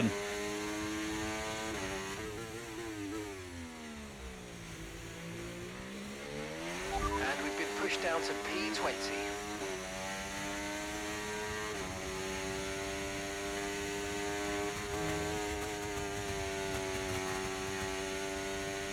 You started your live an hour ago and you're only in Q1. Are you complaining?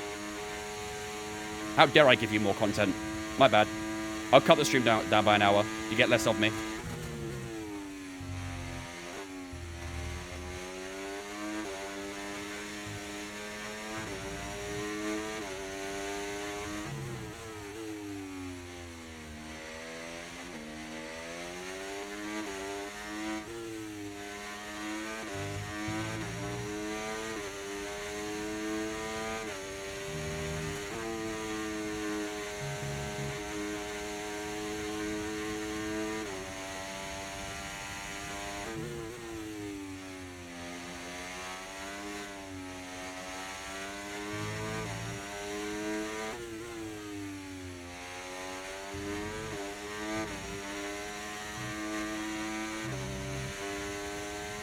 Come on.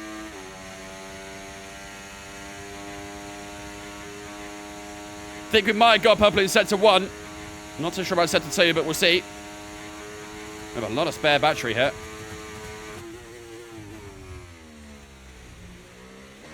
Around the last couple of corners. Down towards the straight. Open up DRS, and that is a 40.8. Oh, you little bastard saints. 17 thousandths between ourselves and Carlos Sainz. Very, very close, but a little bit of understeer on the final corner. That probably would have been enough to get P1. But P2 for the time being. Mercedes 1-2. I will not complain in the slightest. What I'm not seeing so far is any Charles Leclerc. Charles Leclerc not in the top 5 at the moment. Very interesting. So it looks like the battle could be between ourselves and our teammate for pole position today. 7 thousandths difference at the moment. But that should be enough to get us through to Q2, so that's the most important thing. That should be Q1 done and dusted for today. And we can move on to Q2 fairly swiftly.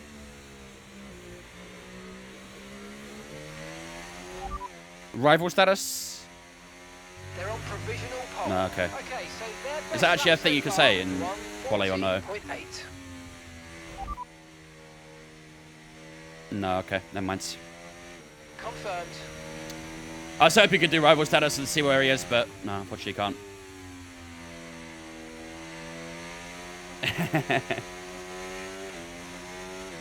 I know, I'm terrible, Joey. How dare I want to put on some longer streams so you guys get more content and more of me. Shocking. Shocking. What was I thinking? What was I thinking?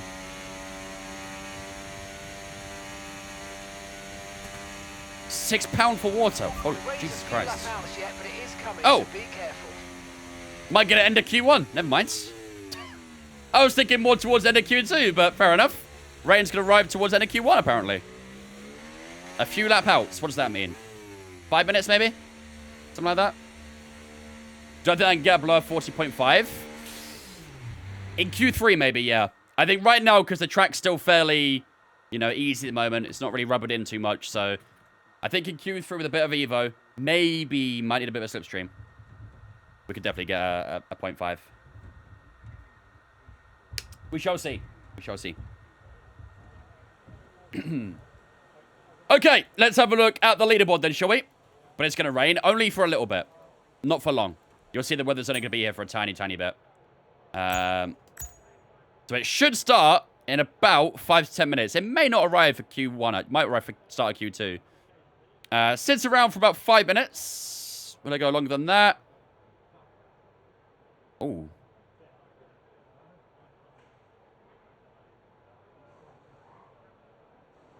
Oh. We might see a full wet Q2. We might see a full wet Q2. Okay. That is the end of Q1 then for ourselves, I think, ladies and gentlemen. We should be comfortably through to Q2. Where is Charles Leclerc right now? Where is he? Where is he? Where is he? He's P6. Oh, it's 2.5 cents down. It's not terrible, but he's got to find a little bit more time. Our sector 1 was awesome. 30.3 in the first sector. Lost out in the middle and lost a little bit in that final as well. But all in all, fairly good lap. We could definitely try and compete for pole position later on. Right, let's get through these last few minutes. Oscar Piastri's at bottom 5 right now, so he's going to find a bit more time. We'll go to the last couple minutes and see how the rest of the drivers fare for Q1. George Russell improves to P11. Might not be enough for George Russell that. Oh my god, what is this traffic? Are they on laps? Are they on out laps? No, I think they're on actual laps. Oh, buddy. I don't think we'll see a lot of improvement then. There's a lot of traffic, to say the least. Holding each other up. I hated maths. I hated it. 0.2 up on the straight. Check the engine. We're using illegal fuel. Do something about it. Okay, we'll cross the line in a moment. Let's see how everyone fares over the line. Ocon improves to P11. Any changes at the top? Still ourselves in P2 at the moment. Someone did a purple middle sector there. Oscar Piastri put 7 to P11. Someone's gone faster up here as well. Lewis Hamilton in the Ferrari goes P1. Is Charles Leclerc going to improve? He's currently on a lap right now too. Well, we'll find out in a second, I guess. As Lucas McLaren's rear wing, huh? I'm not getting into that debate. I'm not getting into it. Charles Leclerc does not improve on his lap time. He stays... he actually dropped positions, actually. He dropped down to P9 there, so he did not improve at the end of Q1. But it's very, very tight on the timing board in the first session. Less than 3/10 separating the top 9. That is very, very close for a long track like Spa. And then, of course, in just the top 3 alone, less than 400ths in the top 3. So this is going to make for a very interesting qualifying. Very, very interesting qualifying. Leaving us in Q1 then is Kevin Magnussen, Nico Hulkenberg, Logan Sargent, Zhou Guanyu, and Danny Ricciardo. All of those 5 out, with George Russell just about getting his racing ball into Q2. We've got Ocon, Piastri, Albon, and Gasly all making it through to the next session as well. But so far, 2nd and 3rd for the Mercedes. Ourselves in 3rd. Carlos in 2nd. Not too bad at all. On to Q2 we go. Let's see how that weather is. Yeah, the entire thing's very fucked, to be fair, Lemon. Very, very fucked. What up, Nick? How's it going, mate? Engine fueled by pure Monster Energy? Hell yeah. I've not even got a Monster today. I'm drinking water. Ugh, terrible. Right. Weather. Oh, hello. Raining. Go. Fast. Now. Immediately. All clear the garage, please. Cars ready to leave. It's already raining. These early laps might be very important. Yeah, you don't need to spam my chat with it, though, John. Trust me, you spamming makes me less likely to reply.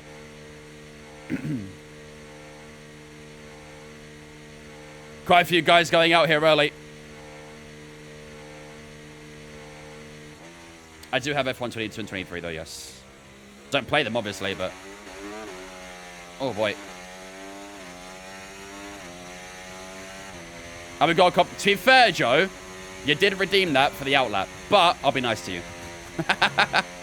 I'll be nice to you. Okay, these tire temperatures are going to be very important. I feel like we have to be very quick on this outlap. We have to be very quick on this outlap because this rain's only going to get worse. Oh, my lord, yep. I don't even think this is softs. I don't think this is softs. Look at the shine off the surface. This is not softs. Yeah, but the outlap hadn't begun yet, Heisen. I was still in the pits. So the outlap hadn't counted yet. It hadn't started. So outlap would have been the next lap. Don't try to be technical with me.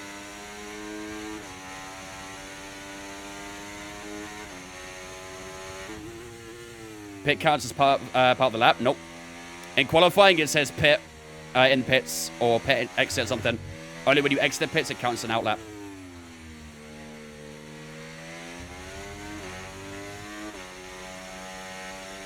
Just be grateful that I'm being nice to him. Why are you doing this?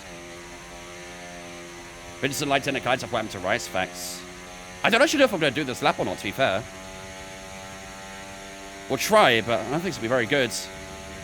The surface is very greasy. Let's give it a go. Oh boy, yeah, look at the slide at the final corner. Yeah, we're still active, so we'll see. No rear grip at all. Oh man. A lot of traffic coming out of the pits here. They're all on soft tyres still. They're all in a bit of an awkward position too. No confidence doing that flat out. Let's take a slipstream from Hamilton. That might help us out a little bit.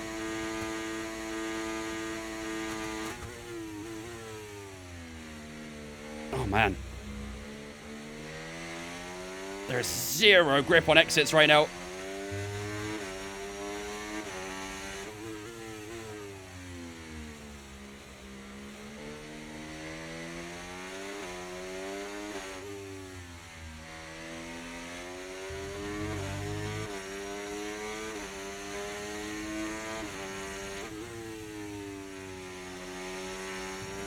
And now DRS is disabled. So the rain is intensifying. We don't get any more DRS on lap anyway, so it probably doesn't really matter. Well, I get a tiny bit, I guess, but... most importantly, we're going down the Kemmel Straight.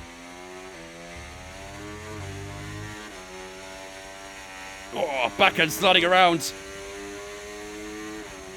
Down towards the last few corners.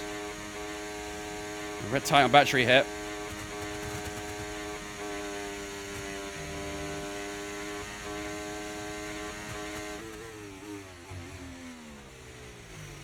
Bit deep into the chicane. Alonso looks like he's struggling as well. Over the line we go here. No DRS available, of course. Over the line we go. It's a 51.9. Not a great lap. It was always going to be quite tricky to do that, but I'd be surprised if anyone else improves, really. Because there's no DRS available. So anyone who improves from here on out will be very, very impressive. Very impressive. It may dry up again by the end of Q2, we'll see. 50.2. What?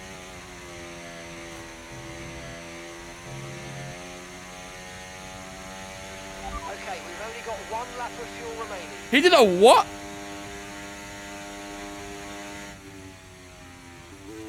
We're still falling down the order. How?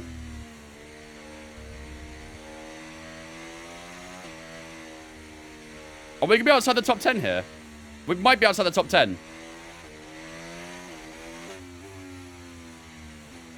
We're now 10th.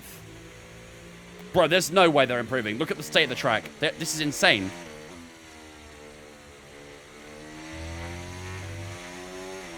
Don't do this to me. Also scammed poor Joe. How did I?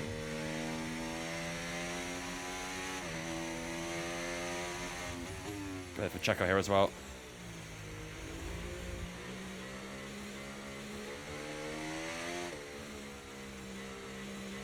I'm sorry, there's no way they're improving. This track is awful at the moment. Absolutely awful.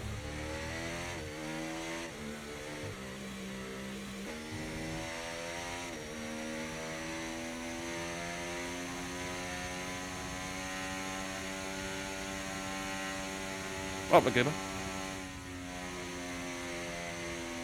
Alonso P11. Hamilton P11. Okay. We might be low off the hook here. We might be low off the hook. Oh, shit. McLaren behind me. Perez P13. I'm a P11. Fucking shit. We might be out. We might be out. This rain has really caught us off guard. We may well be out. Yeah, our teammate knocking us down. Shit. I wonder if Inters are faster. Our lap time was what? 51.9 was our lap time. I wonder if Inters are faster.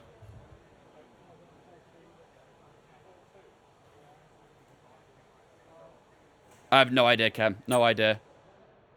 The rain's only getting worse as well for the next 10 minutes.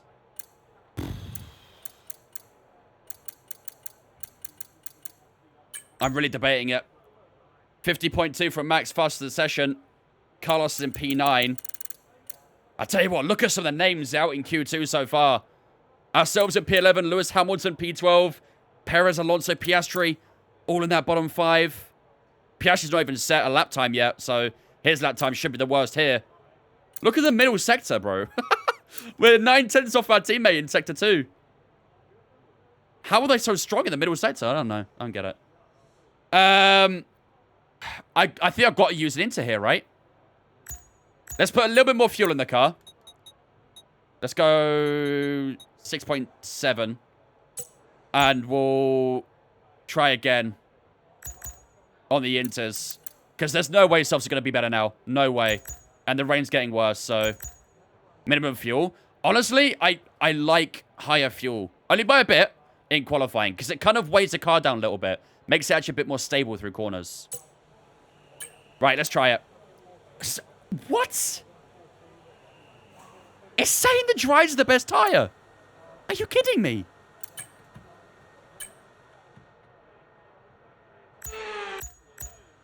No, I don't believe you.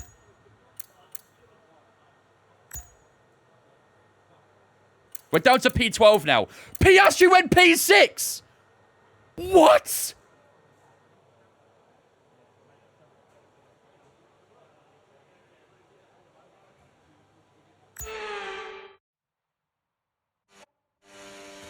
Oh, it does look a little bit less...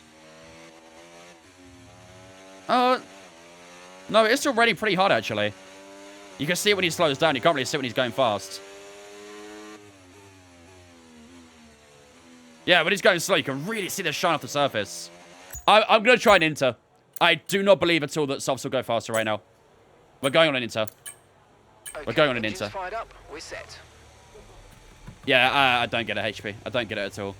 We'll try an inter, but there's no way I can't go faster, Aurora. I just slide everywhere. I slide everywhere. I had zero grip. And there's no DRS as well. DRS is turned off.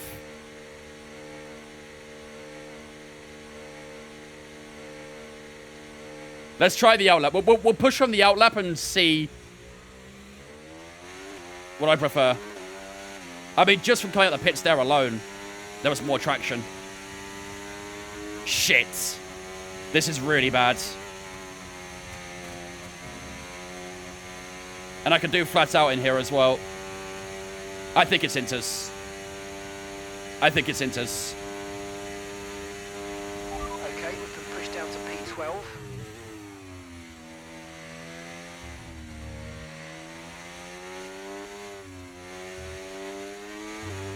I'm going to run it on inters. I'm going to run it. I mean, come on. Look at the shine of the surface. Got to be inters, man. Got to be.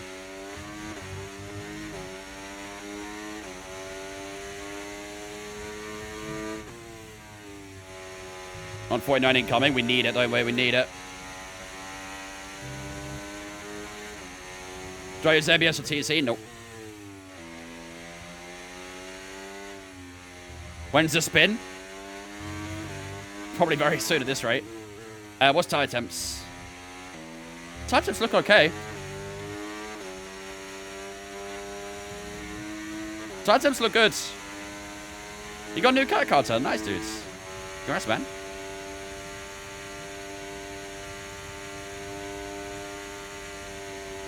Yeah, I'm running it on inters. Okay, this is going to be tricky. Getting a green lap here is going to be virtually impossible, but we're going to give it everything. Let's see if we can pull some magic out.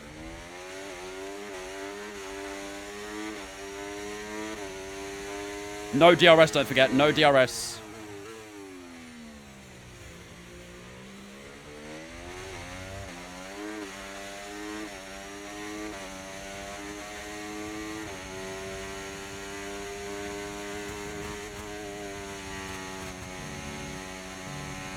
Jesus Christ. Oh shit, yeah, my bad. Oh. I always forget Ducky.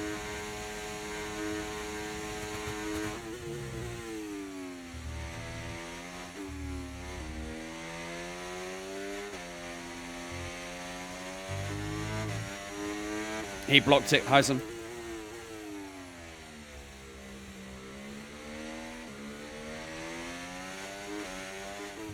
This might have been a good choice. This might have been a good choice.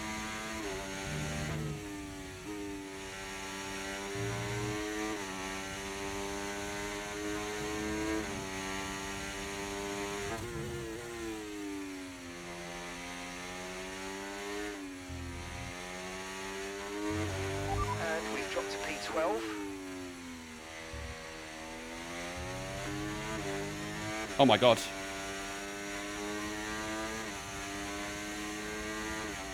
Rear's definitely got quite hot for the middle sector.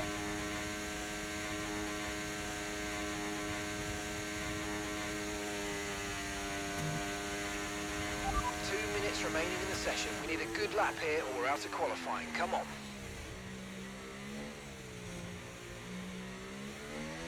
Massive. Absolutely massive. That's a huge lap. That is a huge, huge lap. 49-1. 2 purple sectors. P1. Now we're going to see what everyone else does. Okay, you're doing well. Now we're going to see what everyone else does. They've still opted for a soft tyre.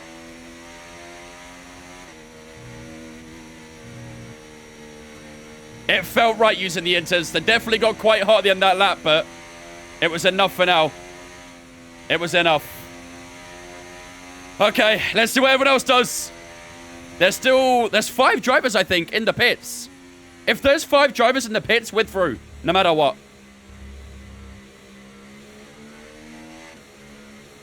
But let's see. Let's see. The time in the corners was crazy, yeah. Yeah, it just... On that soft lap, I just had 0 grip. Could not push out of a corner or anything. I was understeering, oversteering. Felt like I was driving a Ferrari from 10 years ago. Did I get the AI mods? Not yet. So what I'm doing at the moment is I'm going to try the AI with the new update, because obviously there's a bit of an update to the AI today. So I'm going to try it out today and Wednesday with the AI update. If I still feel like they're not great, then I'll put the AI mod on. It's only fair I give the AI a chance first. There is some changes. Sainz up to 2nd place. They're not beating us, though. They are not beating us. I think Verstappen moved up to... Oh, hello. Alonso to 2nd. Norris to 3rd. Verstappen in 5th. Where's Charles Leclerc? Where is our championship rival, Charles Leclerc? Piastri across the line. P4. Hold up. Is our rival out? Is our championship rival, Charles Leclerc, out in Q2? Let's head into the pits, finish up the session, and find out. Only issue there, I might see you can't fast forward or they go weird. It's not sure what happens, so you can't speed up the quality sessions. You can probably speed up when they're not on track though, right? I think that's actually a bug with the game itself, because that used to be a thing in the past. I don't know if it still is, but... Get in there. Lewis. Polo and Josh, thanks for following us on Twitch, guys. We've also got Carla coming in with that gifted sub as well to Heisen. Thanks so much, Carla, for that gifted sub to Heisen, my dude. I appreciate that. Ladies and gentlemen, this has been chat to welcome Heisen, Insta fan on behalf of Carter. Appreciate it. Thank you, man. Right. Let's have a look. Where is Charles Leclerc? We know we're P1 once again. But there it is. Charles Leclerc, our championship rival, is out in Q2. That is absolutely huge for the race, for the championship, for everything in this season. That is massive. And hopefully today will be a big point scoring day and we can open up that championship even further. Don't forget the championship right now is 38 points between us and the Monaco drivers. So that should hopefully increase massively in today's race. But he may well have a good race. He may well fight through the traffic and get on the podium. You never know. We'll have to wait and see. But for now, he is out in Q2. And that is huge. Absolutely huge. Joining Charles Leclerc in elimination from Q2 is Alex Albon, Lance Stroll, Esteban Ocon, and Pierre Gasly. They're all out in Q2, with George Russell and Yuki Tsunoda, both the Racing Bulls, getting through to Q3. So all eyes for pole position now. The intermediate tyre, definitely the fastest at the end of Q2 there. We pipped them by half a second, actually, in Q2 there. So on to Q3 we go. Can we get something special here in Q3? Let's find out. Belgium's famous for its insane comebacks. Yep, true. Saw that with Verstappen last year, didn't we? Richie and Broxy, thanks for following us on Twitch as well, guys. Appreciate you welcoming as well. Right. Let's go on to these soft tires then. So let's use the old soft first of all, and then we'll use the fresh one after. We want to use a soft tire in the race. We need to keep one available, really. So we'll use this one for our first lap, and we'll use this one for our second later on. There's no more rain. The rain is done. No more rain is forecast for the rest of the weekend now. So it's dry to the end, basically. Although I do want to see what the track looks like, whether it's greasy or not. Very X Leclerc dominance could entertain fans. I think it's been entertaining so far this season, let's say that. Why does the Ferrari engine sound like that?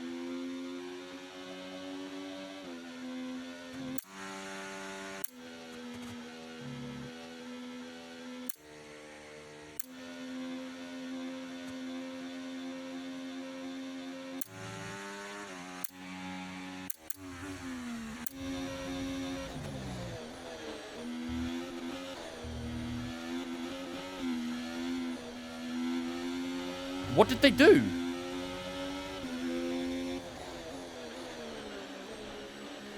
That's the normal sound now? Did they record it in a tin can? Why is it so muffled? Oh, they left the airbox in there. All right, let's go out on the old soft tires. Okay, guys, everyone be aware the car's ready to go. Something like that, Thomas. Yeah. Oh, Thompson, sorry, not Thomas. What did they change with the update? It's a new season, basically. So the F2 cars are updated to 2024 now, with the new drivers as well.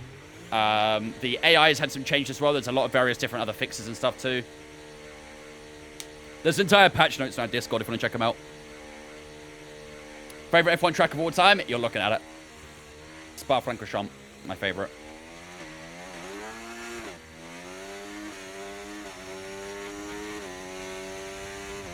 Ditch DRS train. Yeah, there's been some tweaks with the AI of the DRS trains as well. But I was watching Tom's stream earlier, and honestly, the AI training doesn't look that much different. Yeah, I already mentioned that, noob. The F2 crash is insane. Yeah. I believe Miney got a penalty for it, right? Apparently, he got the start procedure wrong, which is why his car didn't go. He got a penalty for it.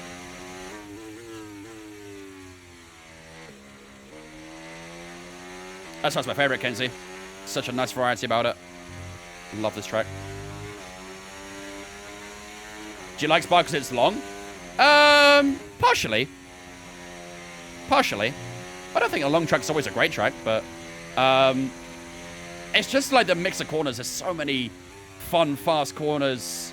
It's got a good mix of that medium speed, high speed, low speed. Some straights for overtaking as well. It's just all round like a perfect track for me.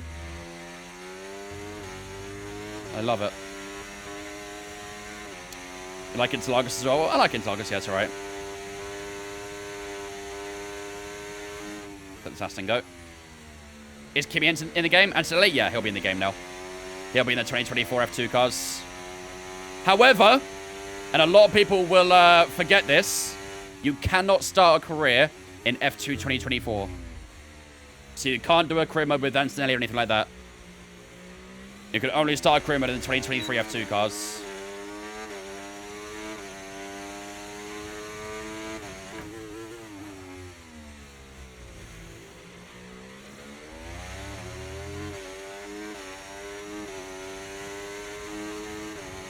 All right, first lap. Let's lock in, ladies and gentlemen. Let's lock in. Oh my God, that was a cut and a half. We don't speak of that. That never happens. That doesn't sound right. I promise you it is. You can't start in the 2024 F2 cars in career modes.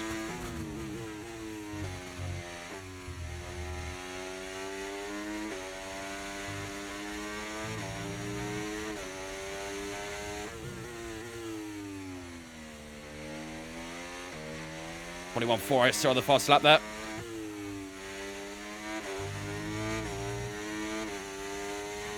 I mean, isn't it stupid of EA? Oh. So the idea... I'll say in a second, actually. Let me finish this lap, and I'll say why. Or their reasoning behind it, essentially.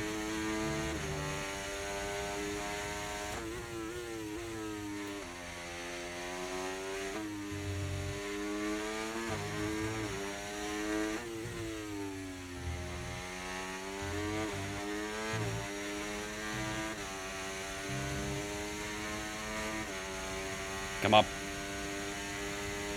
Track is still a little bit greasy right now. It's not really rubber down. Can you do an F2 season on the new cars? Yeah. You can do an F2 season in Grand Prix mode, but not in career mode. If you want to do an F2 season in career mode, you have to use the old cars, not the new ones. Let me go. Let's see how it is. Ooh, 41.7. P2 at the moment. Norris in P1. Not bad for a banker lap. Not bad for a banker lap. We could definitely go... for pole on that fresh set. So P2 at the moment, not too bad. I think there's still maybe a car or two to come. Will it get added? It's already added, but you can't do a career mode with the new F2 cars. That's always been a thing. So, let me explain why. EA's reasoning for not having F2 2024 cars in career mode is that the whole idea is that you go into F1 2024. And starting in F2, you have to be a year back for that, obviously. Which means you have to be in 2023, which is why you have to use the old cars. That's their reasoning. Now, I'm not saying I agree with that, but that's their reasoning. I think you should be able to use the new cars, because that's what everyone wants to do, right? They want to do a career mode with the new drivers and stuff, and the new cars. So why they decided to opt for that, I don't know. But their reasoning is because that you go into F1 2024 when you start an F1 career, once you've done F2, you should start a year behind with that. That's their reason. It makes chronological sense, but it's still dumb. Exactly. I agree. Chronologically, it makes sense, but I don't think it needs to be like that. Now, I wonder again if that is something they did on their own free will, or if that is something that the licensing makes them do. That's what I'm curious about. Maybe they've been told they have to do it like that. I don't know. But either way, yeah, that's the reasoning.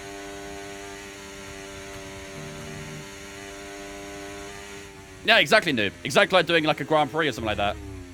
So, what I was thinking, because I obviously wanted to do an F2 career, and I obviously want to use the new drivers.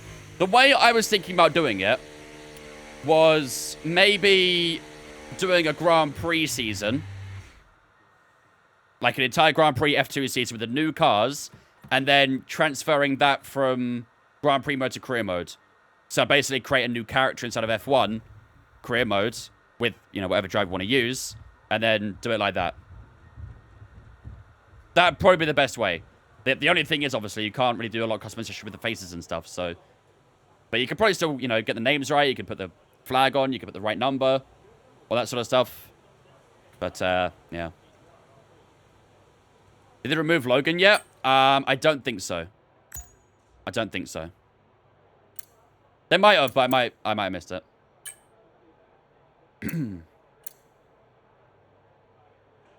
That's why I did with Kimmy. I made him and started in F2. Yeah.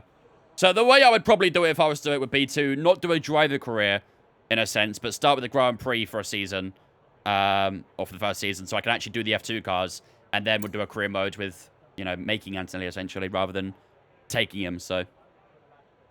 Right. Fresh softs are on.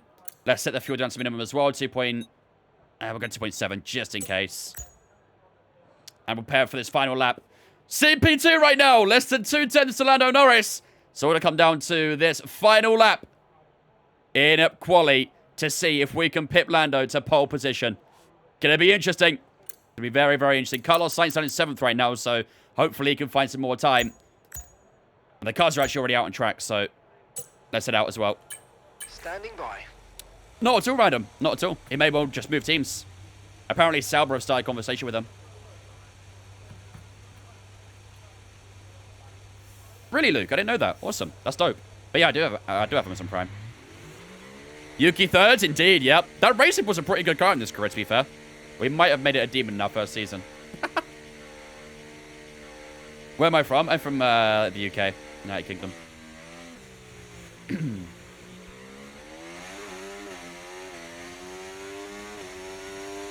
Right, here we go, ladies and gentlemen. 2 minutes and 15 seconds left to go in this session. Everyone is about to start their final lap in a moment. Meanwhile, we're just starting our outlap, so let's get these puppies warmed up, and it'll all be all eyes on pole position. Can we take it here in Belgium? Or is someone else going to take it? Our championship rival, Charles Leclerc, the man sitting in second place in the championship by 38 points to ourselves. He's eliminated in Q2, so he's not taking part in this final session. So we have a huge, huge, huge opportunity to outscore him today. Got to make sure we do just that.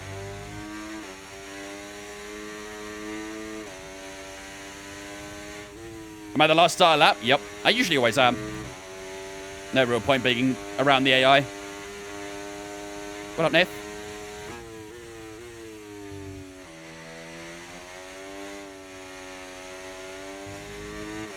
How's tyres looking? Oh, tyres are looking good. Nice and juiced up. Let's get a little bit more on the right-hand side if I can.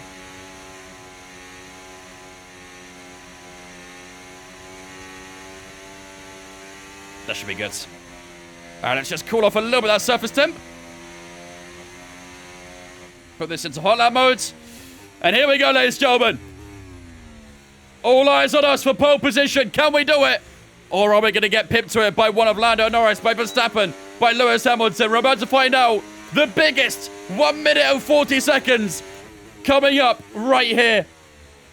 Lock in, ladies and gentlemen. Let's do this. And that's just 30 seconds left in the session.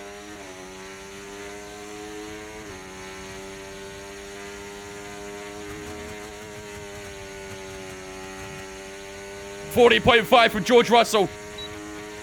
It's a big lap. Now from Yuki. That'll be beaten now, I'm pretty sure.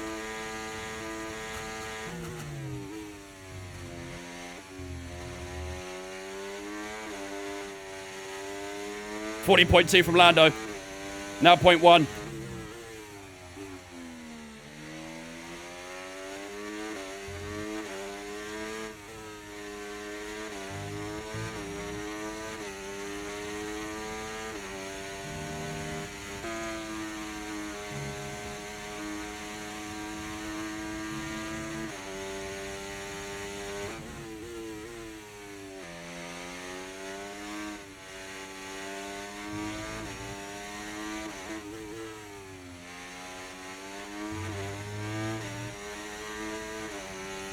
We're a second up so far. We're going to need to find some more, though. We're in P10 at the moment, but we're a second up on that delta. Purple in the first sector. Green in the second. All eyes on the final.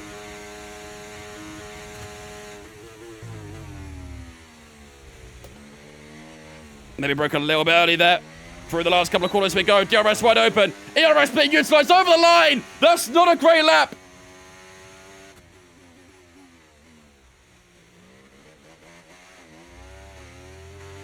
Does that favour Charles Leclerc? P8 over the line. With qualifying complete, all that remains now is the main event. We'll be live and uninterrupted for the Grand Prix tomorrow, so make sure you join us then. That's not good. That's not good. P8 for the Belgian Grand Prix. That is not good. 105k going to Ash. Yo, what? Someone get them points back. Fair play, Ash. Fair play. Fair fucking play. I don't think he's even in the stream right now. I don't think he's even in the stream. Wow. That is a very, very disappointing Q3. Our teammate down in P4 there as well, Max Verstappen. It basically is second home GP, basically. Takes pole position. Fernando Alonso joins him on the front row. Lando Norris and Carlos Sainz on the second row. Yuki Tsunoda and Lewis Hamilton on the third, with ourselves and George Russell on the fourth. We more join George Russell than anything on the fourth row. But, yeah, that is a very disappointing result. Very, very disappointing. Piastri and Sergio Perez directly below us as well. They start on the fifth row together. But has that just swung the advantage maybe a little bit more in favor of Charles Leclerc? We were expecting something big in Q3, and that wasn't it. That was not it. So P8 for ourselves, P14 for Charles Leclerc. It's going to get interesting. It's going to get very, very interesting. Joe, thank you for the follow on excuse me. Thank you for the follow on Twitch, Joe. Appreciate you as well, dudes. Welcome in. Q been cooking this season? Indeed. Oh, wow. Our pace ratings dropped there. Jesus. By 200 points. Yikes. I'm sorry, Joe. Consider that karma for the cockpit laps.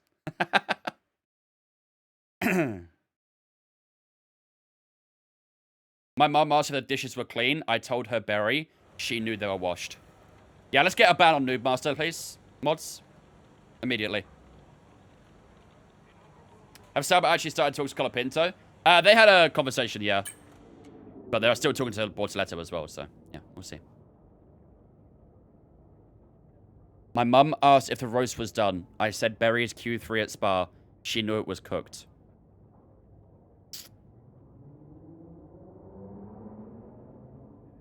We're handing out a lot of bans this weekend, huh? We've got a point to prove. Thoughts on the winner of 3-point lane this weekend? Very happy, Trav. Very, very happy. I was expecting it. I actually thought we would struggle. And to be fair, we didn't play that great, to be honest. But, hey, the win's the most important thing, so. Right, ladies and gentlemen. Not the qualifying we were looking for.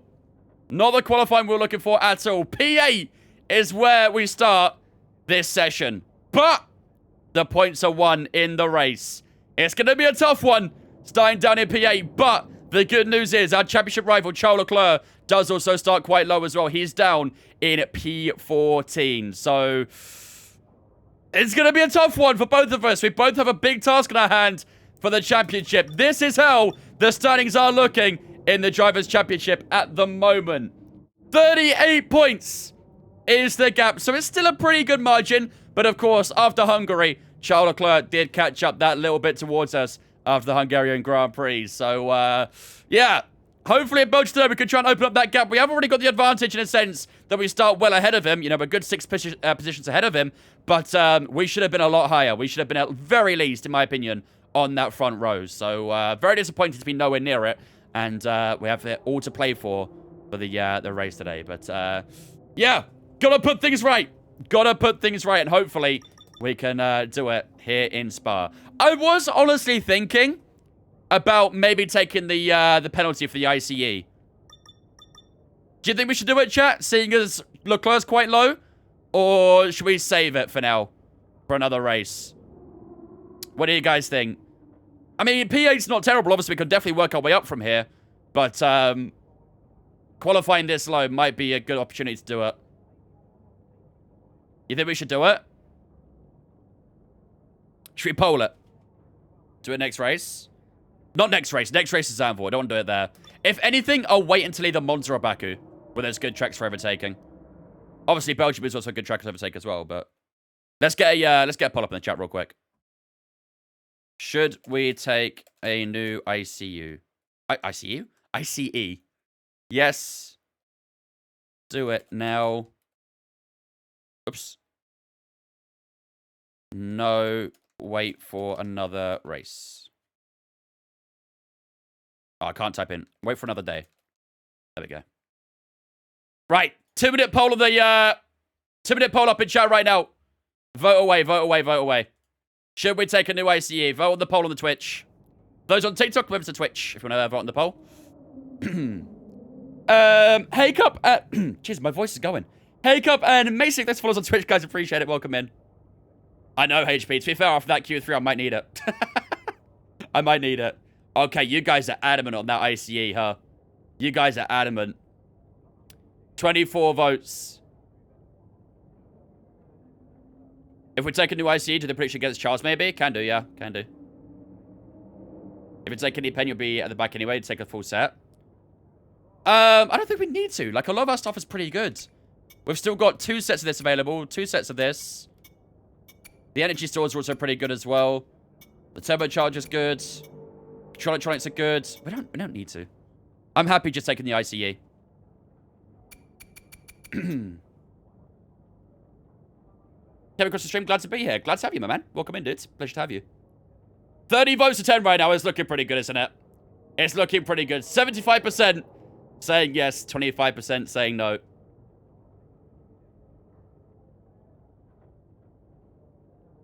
He did what across his stream? Bad. Bad. Bonk. Back to jail for Galactic.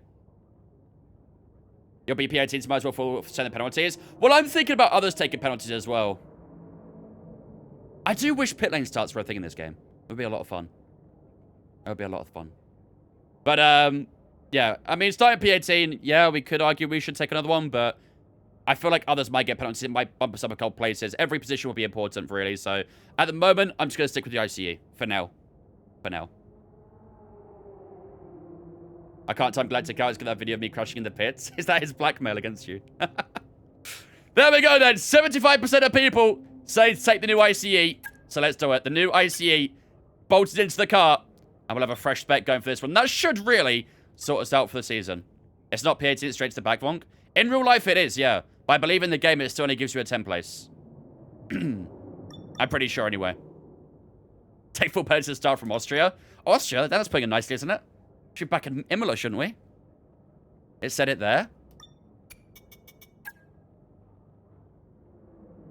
Oh. Well, I guess we'll do it then, right? I guess we'll do it. Alright, fair enough. Should have done this before quali, really, but oh well. We want to know. Alright, full new set going in the car. Full new set going in the car, then. And that will definitely sort us out for the season. Aside from China sprint race, yeah, literally. So that'll be a good hefty amount of positions we're losing out there. But either way, we're going to start the back anyway. So, all right. Fair enough. Fair enough. Okay. Without further delays, gentlemen, it's time for the Belgian Grand Prix. This is going to be maybe the toughest race of the season. We are starting at the back of the grid. After a poor qualified performance, we need to get ourselves back into the top 10 and very quickly. Charles Leclerc starts ahead of us now. So we thought we'd have the advantage, but now, all of a sudden, he's got the advantage. Now, this livens up the championship a lot. A lot. A reminder of how that championship looks. 38 points between us in our favor. So no matter what happens here, we are still going to keep the lead of the championship, but it could come down a lot today. It could come down a lot. So we need to be on our game. We need to ace this strategy, and we need to make our moves and pick our moves cleanly and swiftly. Without further delays, gentlemen, it is time for 44 laps of racing action here in Belgium. While the race loads up, I'm going to go take a quick toilet break. I'll be with you guys in 2 seconds' time, and we'll be back for 44 laps of racing action here in Spa-Francorchamps.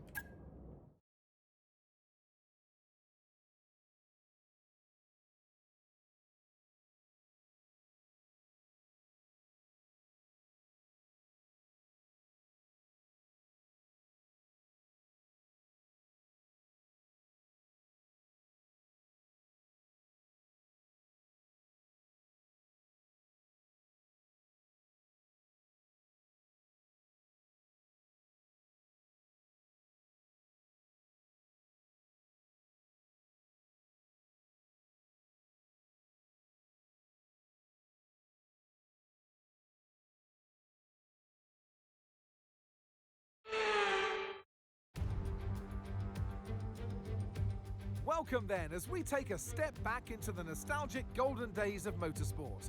Spa is unashamedly a throwback, and all the better for it.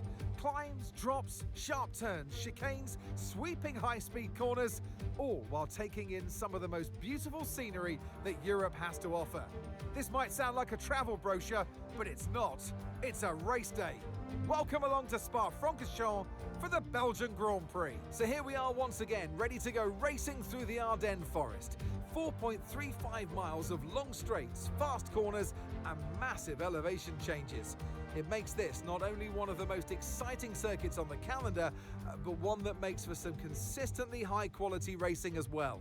Simply put it, there's no place quite like it. It's time to take a look at our starting grid for today's race. Max Verstappen put in a fantastic lap yesterday, and he'll start from pole position. And it's Fernando Alonso alongside. As we continue through the rest of the grid today, we have Norris, Sainz, Tsunoda, Hamilton, Russell, Wang, Oscar Piastri, Perez, Gasly, Ocon, Stroll, Leclerc, Albon, Magnussen, Hulkenberg, Sargent, Joe, and Daniel Ricciardo fills the last spot on the grid. Which of these talented drivers will come out on top today? And alongside me today, a man who I'm always pleased to see join me in the commentary box, Anthony Davidson. Now, we had great fun watching them win last time out. What a great victory it was. But can they carry that into today's race? It's the important one, isn't it, Crofty? You've done it once, can you do it again? But, you know, if you start believing in yourself and the confidence starts to Wait, build, are we that P8? inner confidence is what you need. And you can carry that through to future races, including this one, and you set that ball rolling. That's the critical thing that they're looking for here. And I believe if you've got that first race win or a win at any stage, it can start to roll with you in a good way. We must have Michael Massey as our race director because we're still P8. I ain't complaining. I'm not complaining. We've been gifted that. We've been gifted. Check new engine. I can't check it now, can I? But, yeah. Right. I can't check it now, unfortunately. Let's have a look at the strategy then. So, soft medium is what it's saying, which is what I expected, really. Let's go personalized to make sure that is on the updated fuel. It is saying it's going to burn through a good bit of fuel today. I guess there's a lot of straights here, so... I'll trust it. I'll trust its word. Let's hope they actually change the engine. Yeah, I hope so. Pull over at the start of the race. That's scandalous. I'm not going to do that. Chat, should I pull over at the start of the race? To go back to P20.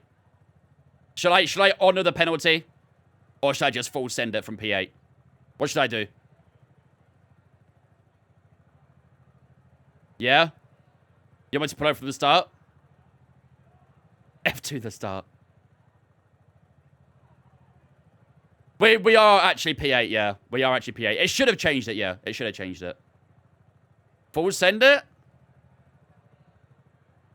There's a poll up in chat right now. Do we honor the penalty? Vote on the poll. Vote on the poll. Do we honor the penalty? Have your say on the poll. We should have the new components on, yeah. I'm pretty sure we've had this bug in the past, and we still have the components, so we should still have it. I'll let you guys decide. Do we honor the penalty or no? Poll's up on the Twitch at the moment. I'll let you guys decide. For now, though, I'm fairly happy with that strategy. Soft-medium definitely seems like the best strategy. What's everyone else starting on? Well, a little bit of a mix. We've got most people starting on softs. There's a few on mediums, though. We've got Gasly, Ocon, and George Russell all starting on mediums, so... Okay. I definitely think today's prediction will be... well, let's see what the poll says, first of all. Yeah, we should definitely have the new components on. Definitely. We've had this bug a couple times. I don't know how it's still not been fixed already, but here we are. Let's see. Poll is about to be finished. And we will be pulling over, yep. To be fair, I'll tell you what, it's tight, though. 54% said to pull over. Jeez. It was tight. It was tight on the poll. Even Arava was out honorable and pulled off to probably serve it. Oh, if Arava did it, then I got to have a no. I can't let him outdo that honor. On formation lap, see if we have a new engine. Yeah, I will do. I'll have a look. Right then, so, as per you guys' vote, we are going to pull over at the start of the race to honor the penalty. So we will start P20 for this race. It may be P8, but we'll pull over out of turn 1 because I don't want to hit anyone. So out of turn 1, we'll move it to the sides and we'll be authentically P20. So, yeah, that's our actual qualifying position for now. But yeah, so Charles Leclerc obviously move up 1 position, he'll move up to P13, and that sort of stuff. So today's prediction, I agree. I think we go for against Charles Leclerc. Do we beat Charles Leclerc here in Spa? Our championship rival, a big day. Neither of us are going to start in the points. We're going to earn those points today, so we've got a lot of moves to make. So I think that should be our prediction. Better yet, go bowling into turn 1. I mean, that's one way of doing it, to be fair. Yeah, that's one way of doing it. How can you sit there for 70 laps? Well, there's 44 around here. We're starting P20. Well, we start P8, but we're going to honor the penalty and do start from P20. We're going to be nice. All right, ladies and gentlemen, without further ado, it is time. Yeah, we'll check the engine formation lap, yeah. It is time for the Belgian Grand Prix. 44 laps is what we've got to deal with for today's race. It's going to be a tricky one. Although we start P8, we're going to move over to the side from turn 1 and let everyone go so we can be P20 and honor that penalty. We took a brand new engine for today, but we didn't get given the grid penalties we should have got. So we're going to honor the penalty. We're going to move over from turn 1 and let everyone go. And then we're going to have to fight for these positions to fight our way back up the grid and see if we can score some big points today. Our championship rival, Charles Leclerc, starts P14, obviously be P13 when we move over. So got to keep our eyes on him. He'll be our rival for the race and for the championship, of course, yeah. So make sure to get your setup in the prediction when we have that up in a moment. Yeah, against Charles Leclerc, okay, great. Against Charles Leclerc. This is the strategy for today's race as well. We're going to start on the soft tires for 20 laps. Then we're going to go to mediums for 24. It's a one-stop race around here. No point doing the two-stop. It'll be way too slow. So we're going to honor the one-stop with a soft start and a medium to finish up. No rain forecast for this race. It's going to be dry to the end. Without further ado, ladies and gentlemen, it is time for 44 laps of racing action here in Belgium. Oh, audio.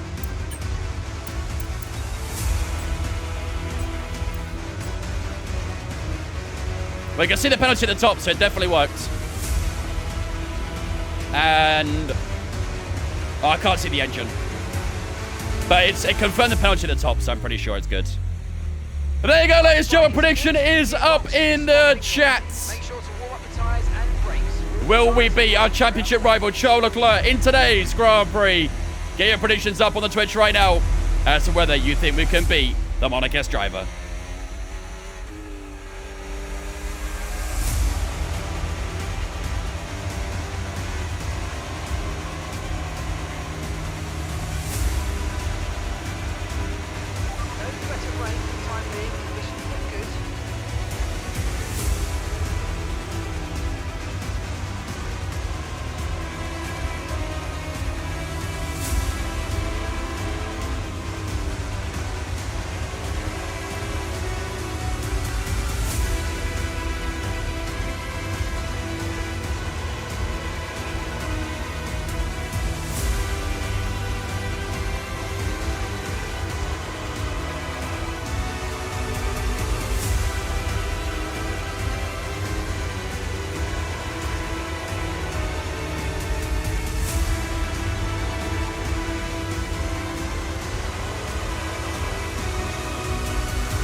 Ladies and gentlemen, welcome to the Belgian Grand Prix Season 2 of our driver career mode with Barry Huckleheim.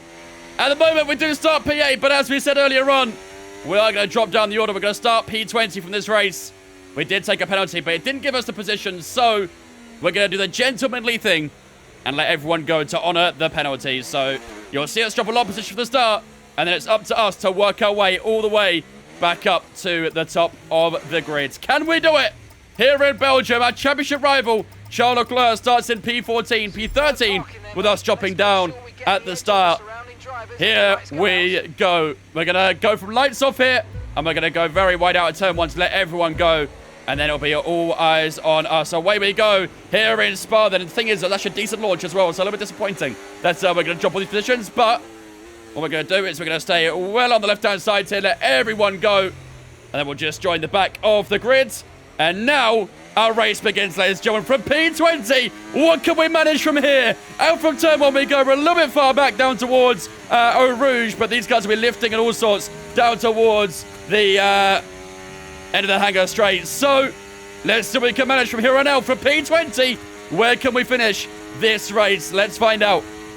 Down towards the end of the hangar straight we go. We're already catching up massively to Ricardo. We're already on the back of them as we head through Lecom as well. So this will be our first opportunity to have a look our way through these guys. We're going to have a look up the inside, down towards the hairpin. Up the inside we go of Danny Ricciardo. Nice and calm on the overtake. And that's one position done and dusted so far. Ricciardo tries to hang around the outside, but no way through for him. And we're past the first of the two Saubers. Now, where's Charles Leclerc? Did he keep P13? Did he gain next position? Let's find out. Rival status. I don't know if it's actually going to be on him or not. Got that confirmed. Never mind. Let's have a look at the inside of Zhou Guanyu and lay on the brakes as we head through the little S section. Zhou Guanyu on the left-hand side. And we're past the second Sauber. Oh, a bit of a hit there from Zhou Guanyu, getting feisty at the back. But we do just outbrake him into the first of the two right-handers. And now we're going to blast onto the back straight down towards the bus stop chicane. Out to P18 so far. Decent start. Yeah, we took a brand new engine for this weekend. However, it didn't give us the penalties for it. So we decided to be the gentleman here, essentially. And move over from the start. Let everyone go. And we can start P20 authentically. And up the inside we go of Logan Sargent there as well. That's one more position gained. 3 positions gained on the opening lap. Great start to this race. I didn't want to brake so late there. They were very early the brakes in front of me, but Ocon is the next man in front of us. Come on. Maybe Root, yeah, maybe. Maybe for Season 3. If we do a Season 3. I'd imagine we will. And then we'll do one more season. We'll start a new career with an F2 driver. And Esteban Ocon's getting a bit of trouble here. He's not got a lot of straight lines between that Alpine. We're going to wrap it around the outside. Kevin Magnussen's a bit slow here as well. Just got to ease off the gas a little bit. Good job. We'll try and hold the inside at the second part of Lecom, and we do hold him off. What do you think, Colin Pinto? Very impressed so far. Very, very impressed. What's the blue thing above Ocon? So that's rival. Ocon, for some reason, declared a rival. Well, I say some reason. I know why. The reason why he's declared our rival is because he's a similar rating to us. We're 84 rated. He's 85. So he's our rival, even though we never see him, basically. He's always at the back, we're at the front, so... Right, K-Mag, the man in front of us now. Can anyone see Leclerc? I don't see Leclerc. Where is he? Has he already gained a good few positions? I think he might have.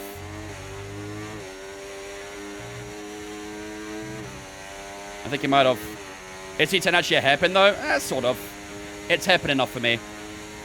Oh, look at the speed he got on K-Mag. Kevin got to slide up the inside here. Through Blanchemont. Up the inside. Oh, that's a brave move. Very brave move on Kevin Magnussen. He had no straight line speed there at all. We just blitzed by him like he wasn't even there.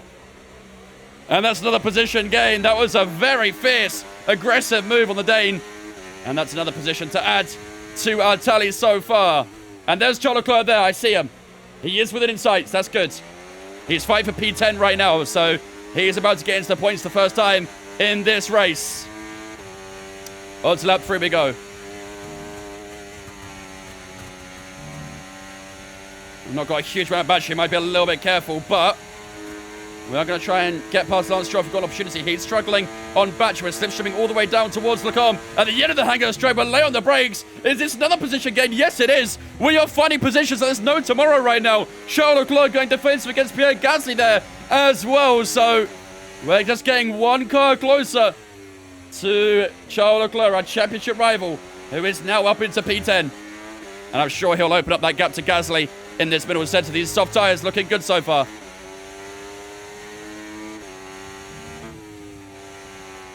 Into P1 we go. Still keeping it close to Albon. It's going to be a little bit cautious about this middle sector. Try and charge up a little bit, and then we should get a good opportunity to get past Alex Albon. And that Williams is pretty damn quick in a straight line. So here we go from the right-hander. Now the second one. And down towards Bonchimon again. All right, pre-Ferrari engine sound. Yeah, it sounds weird, doesn't it? Yeah, we're a little bit too far back here. He is charging, though. A little bit too far back at Blanchimon, but let's see if we can try and get a bit of overspeed on the exit of Blanchimon. Round the left-hand side we go of Alex Albon. Hulkenberg is in front of us. We're kind of boxed in a little bit here, and that's allowed Albon to actually attack Hulkenberg. That's not what I intended at all. And here comes Lance Stroll trying to attack me now. That was not the plan. That was far from the plan. And Charles Leclerc, I think, has got back in DRS the guy in front of him as Albon and Hulkenberg go side by side. This is not what I had in store, fellas, not going to lie. Let's try and stay close through Eau Rouge. Albon with that straight line speed gets himself ahead of the Haas of Nico Hulkenberg. And look how much we have to lift there to avoid any front wing damage. And here we go. We're going to go to the left-hand side of Nico Hulkenberg. I think Albon might be in trouble as well here as he covers the inside against Hulkenberg. But we're going to try and make up two positions in the straight here. Lay on the brakes into Lecombe. There we go. P14 to P12 in the blink of an eye. And now Pierre Gasly is the man in front. We had to use a good bit of action to do that, but we can charge up this middle sector. Come on, let's keep going, let's keep going. Pierre Gasly on those medium tyres, so he should be relatively easy to take down at the moment. Those medium tyres will not have as much grip as the softs. I do wonder if maybe we should have started on the softs. Sorry, on the mediums being back here. Maybe that was a little bit of a lapse in judgment on the strategy side, but we'll see how it goes. The soft tyres feel great right now, so I'll enjoy it while it lasts. Do we take an engine penalty? Yep. We took an engine penalty. I get off the foot as my dad in your P12. Can he be stopped? We're about to find out soon, because Charles Leclerc is 1.4 in front of me. And look at the speed. We've got Pierre Gasly here as well. We carry so much speed through Blanchimon. We can try and go low on the brakes here as well. Gasly's also fairly even on the brakes with us. We can try and wrap it around the outside. And then back on the inside. It's the bust up. Another position gain. No DRS down towards turn 1, though. We've got to try and just get ourselves a bit closer. Purple lap. 45-0 for ourselves, though. We are flying here in Spa-Francorchamps, ladies and gentlemen. And I think we should just be within DRS range of Charles Leclerc. I'm just going to use up the batteries to make sure we do get it. But we're not going to make a pass on him just yet. Now, who would have thought this? The two championship rivals in P10 and P11 are going to scrap very soon. Very, very soon. This could be a race-defining moment against Charles Leclerc here. And getting through this traffic is also going to be absolutely imperative as well. A little bit of understeering to that right-hander. Down towards turn 10 at the hairpin. This is a really good pace right now, chat. I'm liking it. Really, really good pace. Already opened up that gap to Gasly too. Don't forget, ladies and gentlemen, if you guys are new and you're enjoying the start of this race, we've still got an entire 39 laps to go here in the beautiful Spa-Francorchamps. But if you guys are enjoying the race, make sure to smash that follow button. We've got a lot more racing to come. And we've got a lot of very quick drivers we've got to try and pass here. So we're going to give it everything until we see that black and white flag at the ends. But a great start so far. 5 laps in. We made up 9 positions. Do you think it's right that P11's 20 don't get a point fastest lap? Maybe it should be top 15, to be honest. Well, I want to have a look at the inside there, but I'd have probably hit Leclerc if I did that, so thought better against it. Let's see if we can try and get a good XL for the final corner. Maybe down towards turn 1. I was thinking about it again. I just don't want to I'll break myself and hit him and lose my wing. Gotta be quite cautious with this pass.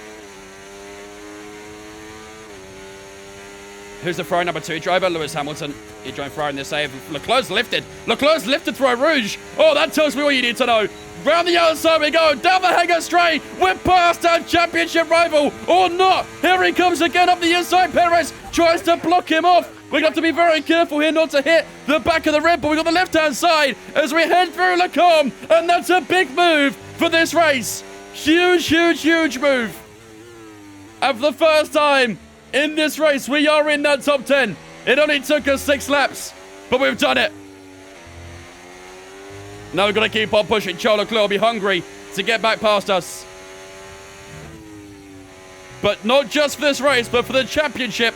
That is a massive move. We're going to look at things like that at the end of the season as championship-defining moments, and that's one of them. That is one of them.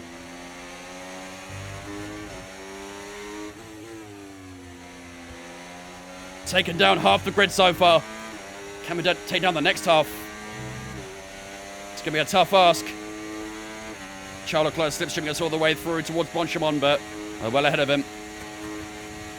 We're well ahead of him. Mate, the AI is so slow through Bonchimon, man. It's insane. We're looking around the outside again here. Perez a little bit late on the brakes. Just try and drag the car forward a little bit. We're side by side again as we exit out from the chicane. Are we going to get in place here? Perez on the right-hand side. He's still there. He's a little late on the brakes again on that inside line. We'll try and hold the outside out from turn 1. Good scrap with Sergio Perez. This was still side by side. Are we going to go too wide for a Rouge here? Are we going to go too wide for a Rouge? I think we might. Oh, he's backed out. Perez, that's unlike you, buddy. That's unlike you to back out through a Rouge. And that's given us a good slipstream on Piastri as well. Can we try and take down the Aussie, the winner of the real-life Azerbaijan Grand Prix, down towards the end of Le Combe? We'll try and hold this left-hand side. And we're going to muscle our way past. Leclerc has passed Perez as well, as we almost get forced onto the gravel there by Piastri. And Leclerc tries to get up the inside as well, but Piastri holds on.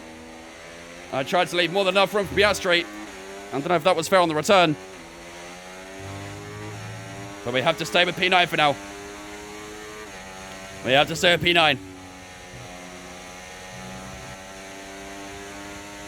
Can't believe you're willing to race Woods Will Chekhov this weekend. What, the incident wasn't his fault? Yeah. I'll be more scared about Sainz, if anything. Yeah, Alonso's got a little bit of a train. I mean, to be honest, I'm not really seeing a lot of difference in the AI with their trains, as I feared.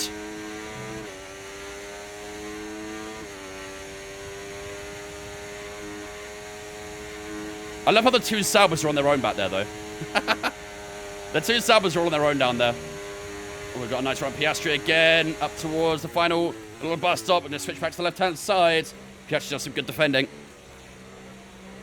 P1 to P3 is cooking. Yeah, I want to be up with them, really. We've got the pace, but need to get past Piastri, who's looking pretty quick at the moment, so it's proving difficult. The car feels good, though. It wants to make more overtakes. I've just got to try and extract it now.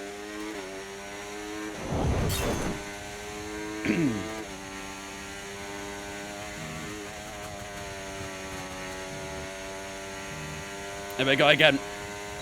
DRS on Piastri. This should be the move, right? It's not got any DRS. Piastri's going to look to cover the inside here. Almost puts onto the grass.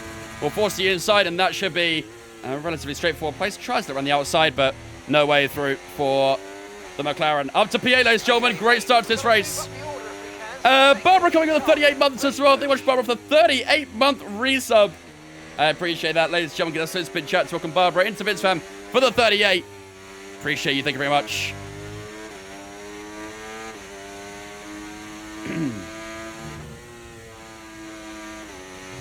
All right, George Ross is the man in front of us. And I've just visited past him as well. James Val's loving Sainz already. Yep.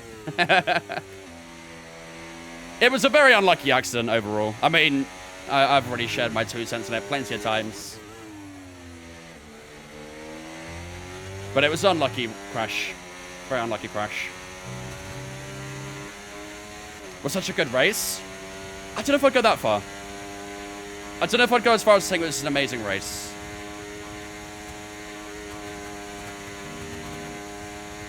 It was a decent race, but not a very good one. Better than what we've had so far this season, that's for sure. It was a shame it ended the way it did for both of them, yeah. Like I say, it's an unfortunate one. And I do understand why the FIA deemed it as a racing incident. Fully understand it.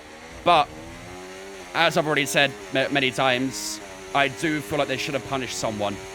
Just to set a precedent for the future. Plus, a penalty wouldn't have really harmed them. Because they wouldn't have been given a grid penalty because they finished the race still. They were still classified. So we got on George Russell. No DRS for the racing ball. We'll try and just hook around the outside. The Jets have done, and Russell was behind us. Lovely stuff.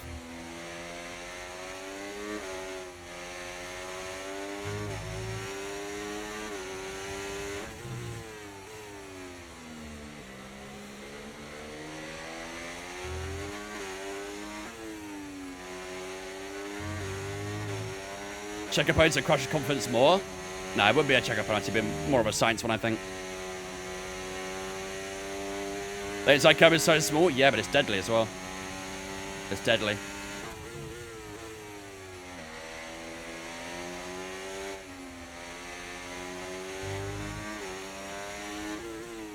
You're doing esports for college? That's a thing. You can do esports courses? Just about inside DRS Norris right now. Russell's very close here. I do feel that medium tire might have a bit of a swing about it right now. Could be seeing the changeover fairly soon. You could study esports at uni. How do you study that? You just play esports stuff the entire time? How does that work? How does that actually work? I'm genuinely curious. How does that work? How do you, like, get examined on that?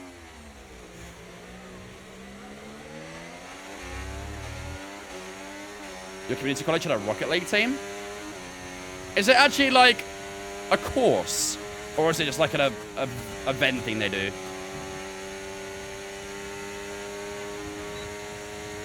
Oh, Norris. Oh, that was a late move. Hamilton's in trouble here. Hamilton's in big trouble. Oh, I boxed in. I boxed in. Oh, oh, no. Oh, Norris and Hamilton clashing. Oh, God. It's a course? I'm really confused how that gets, like, studied as such. Or examined or anything. I don't know. That's blown my mind a little bit.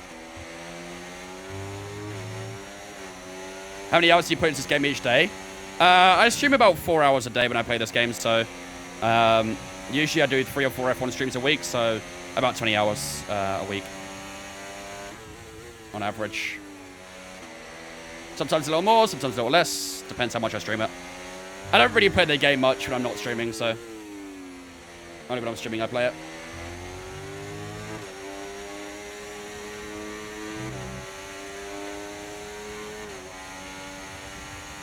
Oh, here comes Russell again. Leclerc's actually up to P9 now. He probably will catch up to our DRS fairly soon. Nice run. Nice run through Blanchimont. Getting a little bit boxed in, though. We're trying still hook around this outside. The outside becomes the inside. Is that a pass on Lewis Hamilton? Trying to leave a bit from the outside. Had a bit of a oversteer moment. But we do just get past the 7-time world champion. And now George Russell, his former teammate, will attack him at turn 1-2. Come up. Do I do a mid-session save? No, I'll do it now. I'll do it now. Chris, thanks for following on Twitch, mate. Appreciate you, dude. Welcome in. Hope you had a good one. This has been a great race so far, chat. Instead of 11 laps, we're going to go from P20 all the way up to P5 because Lando Norris is under heavy pressure here, and I don't think there's a lot he can do. And sure enough, just like that, we are up to P5. What a start to this race. A quarter of the way through, and we made our way through 3/4 of the field. That is not bad going. Are we going to be contending for a race win here in Spa-Francorchamps? There's no way, right? There's no way.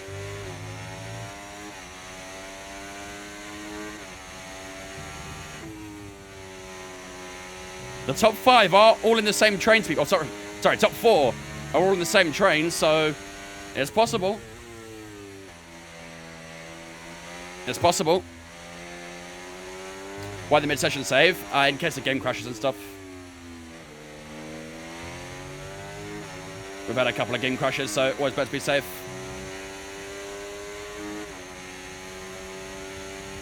Here comes Lando Norris. A little bit too far back. George Russell's almost his DRS as well. All right, let's work that gap, chat. Work that gap. 2.1 seconds the gap at the moment. Lando Norris still staying fairly close. I'm a little bit worried he might start attacking us. When did I start playing F1? Ooh, probably back in the early 10s. One of the earliest memories I have of F1 is 2012.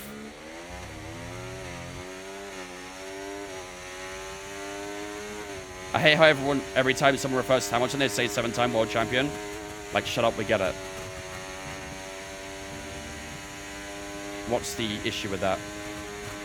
It's a fact. He's a 7-time world champion. It's the same as if, like, the British driver, for example. It's just a description. Are you going to be annoyed if someone calls him a British driver? Are you going to be annoyed if someone calls him a Mercedes driver? It's just the facts.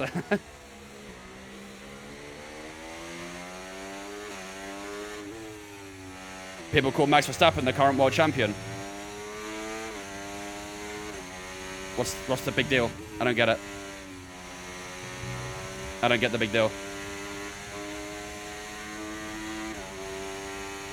The issue is they're getting the Sir Lewis Hamilton? Yeah, all right. My bad. You're right.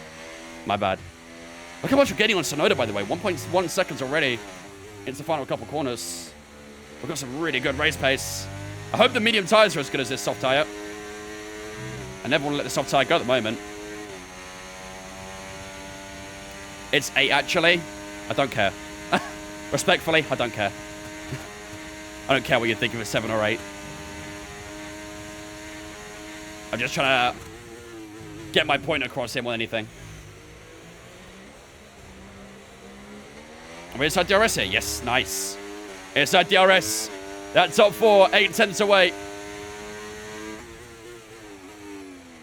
Even more so at turn 1 now. They are so slow on race pace here, dude. God damn. 110 AI, by the way.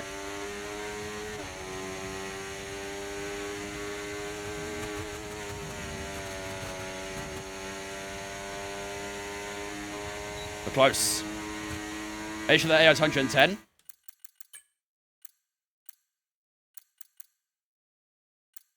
Where is it?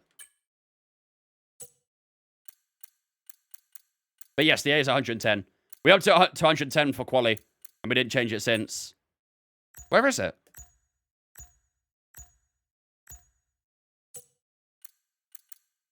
I can't see the AI setting anywhere. Have they removed that?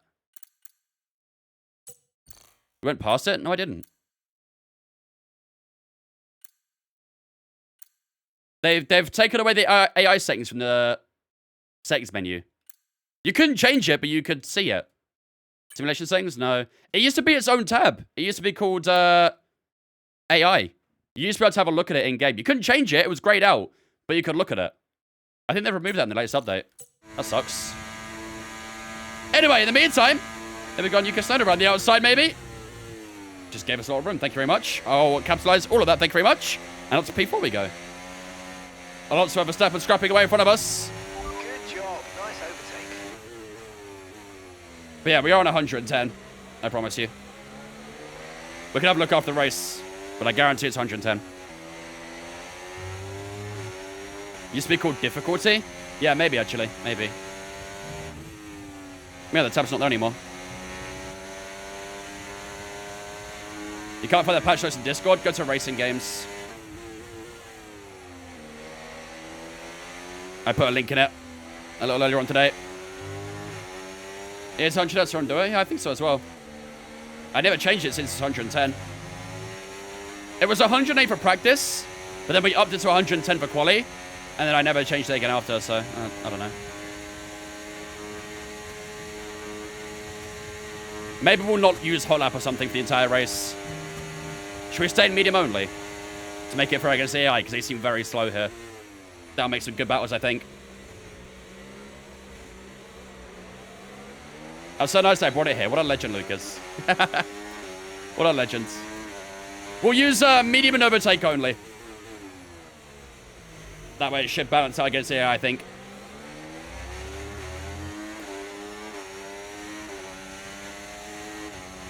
Do you overfuel to use hot lap longer in it? No. I overfuel because once you progress a bit more in career modes, your car drinks fuel like there's no tomorrow. Here we go, Carlos Sainz. Got time all the way up towards turn 3. Our teammate up the inside. Oh, he covers us off. No way through at the moment.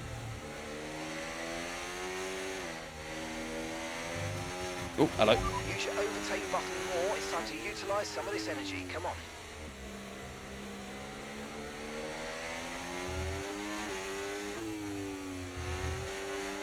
3 minutes left we go. Lost a little bit of time there.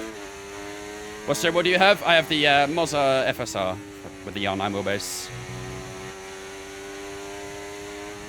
Well, I mean, we have kind of brought in Tsunoda and Lando Norris here. I'm not too sure where Leclerc is. I think Leclerc has gained a few positions.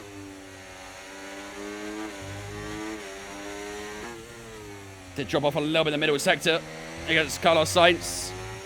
And now, all of a sudden, Yuki Tsunoda's on our ass. Tyres are starting to come down. So I wonder if we're starting to see a bit of that tyre wear taking effect now. We know the AI don't really see tyre wear as much as we do, so... into the final couple of corners to finish off lap 14. On to 15 we go.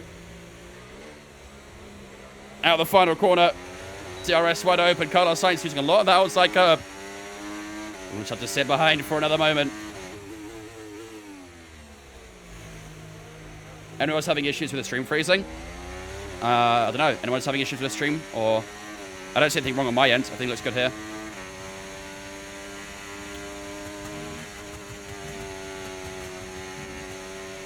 No, all good here. Mine's fine. Stream's amazing. Just like your face. Sounds like just you then, I'm afraid, buddy. You might want to change devices or try a different Wi-Fi network if you've got one.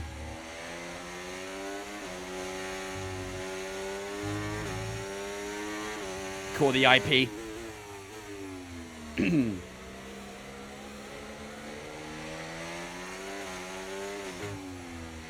Yeah, that's usually a phone-related thing, Root. I've seen that as well before. A few times.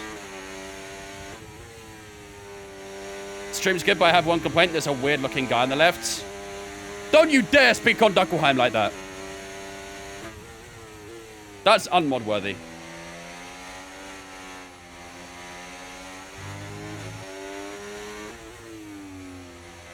I mean, to be fair, since we changed to only using medium ERS, it has actually made this more challenging, so I kind of like it. I'm gonna stick to that that rule for this race, using medium ERS and overtake only, because hot lap seems way too OP against the AI.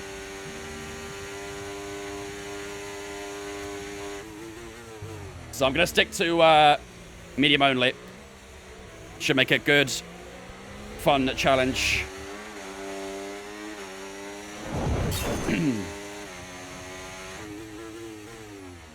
I've just got Will and pedals. Have you got any tips or settings to help? What Will have you got? And Notorious coming with a 5-month resub as well. Thanks so much, Notorious, for the 5 months for doing that. I appreciate that. Ladies and gentlemen, get us spin chats. Welcome, Notorious, into Vince Fam for the 5 months. Appreciate my man. Thank you. What's the AI set? 14 placing is crazy in 16 laps. 110. We're at 110. It does seem more even now. Exactly. That was the whole idea. Try and make it a bit more challenging. Should have done it from the start, really, but I wasn't sure that'd be so bad in the race pace. All good. I won't try and spam overtake that much. And wide there as well. Gotta be careful of that. Rear tires at 28 and 27. I think we might want to start thinking about pitting soon, ladies and gentlemen. And it's getting very grey out here. No rain is forecast for the time being. It is cryptic, yeah. It is. But I think we might want to start thinking about that pit stop soon. David, Perky, and Kenovan. Thanks for following us on Twitch, guys. Appreciate it. Welcome in. Hope you guys are having a good one. Approaching the halfway mark of this race now. Only 6 laps away. And we're in the fight for the podium and the race win, actually, if you think about it. And we started in P20, so this has been an unbelievable start to this race. But now, as expected, once we got to the top end, it'll be a lot more tricky to make those moves. So doing all of that inside one step was amazing, but now we've got to try and get that a little bit extra if we can. Weather report. Weather report. No rain expected. No rain expected for the time being. Okay, dries seem like the best tyre for now. There was a change to the way they manage their like the DRS and stuff like that, basically. So there should have been less trains, but I mean, to be fair, looking at it, it is a little more open, isn't it? But not by much. I just moved from TikTok to Twitch. You can see much more clear. That's because we run 1080p on Twitch. On TikTok, unfortunately, I'm not able to run that high, so Twitch is clearer TikTok in that sense. Quality-wise, Twitch is much better. Scrap at the top between Alonso and Verstappen. Almost banging wheels at the end of the Kemmel Straight. Verstappen forcing his way by at the end of Lecom, and he will take the lead of the race once again. I've got to stop using that outside curve too much.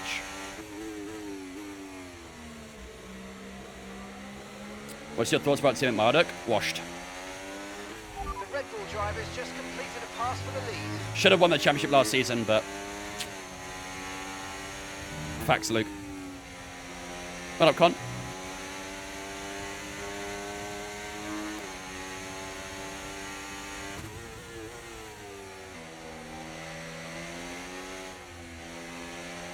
Oh, sliding away.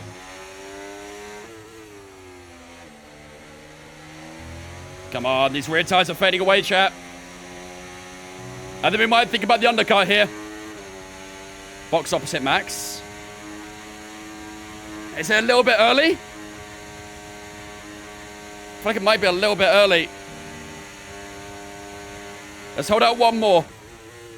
It's a long way to go on medium tires. That's my concern.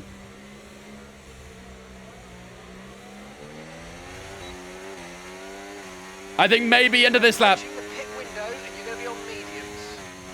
Maybe end this lap. Chat, type 1 if you think we boxed this lap. Medium tires to the end. Type 1 if you want to go for that crazy undercut.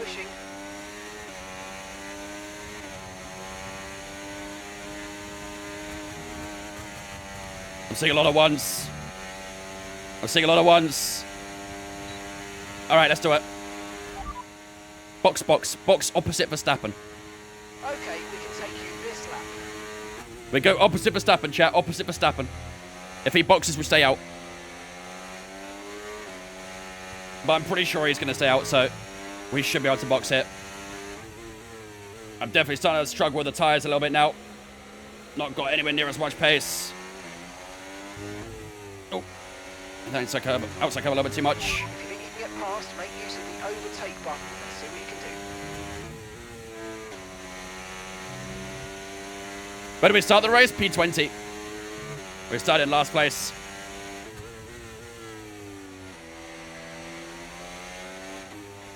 It's a long way to go on medium tyres, but to be fair, the softs went 18, so 26 on mediums doesn't sound that bad, does it? New engine? Yep.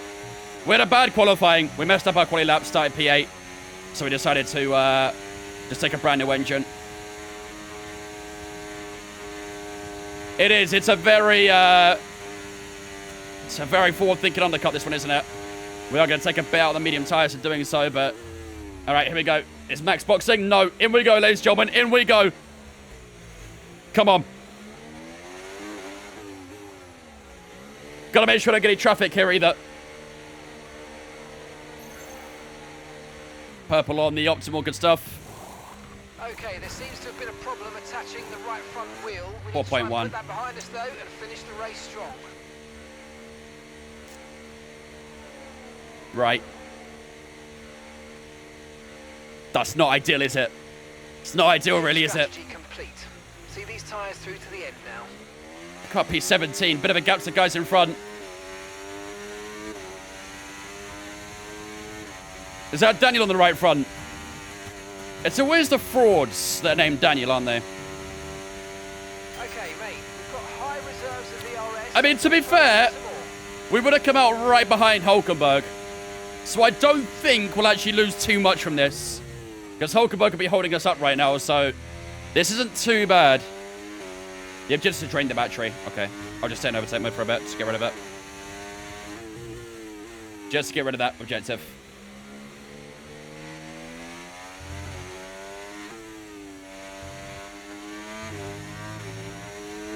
Is there rain predicted? No, thankfully not. It's cloudy, but no rain's forecast. I'm just going to say, hold on, I need to get rid of that objective. Says, sorry, Vince, we prioritize good pit stops on our first driver, Carlos Goes. The first driver who's like 9th of the championship. Yeah, okay. Okay, you say so. Medium tires feel good, though. Medium tires feel good. I'm just going to keep draining this battery. Just get this objective done. Nice work. There we go. Now back to medium. Good job on hitting that target, mate. Teammates in! Carlos is in the pits. This is where we find out if the undercuts work, ladies and gentlemen.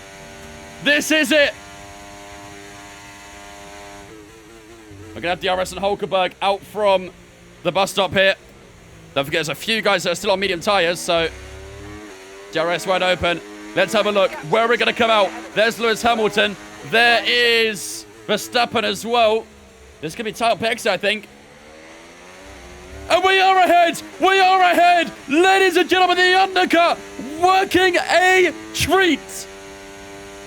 And that will put us in net P1. Verstappen is second behind us. Carlos Sainz, 1.5. Massive undercut. W strat, chat. W strat.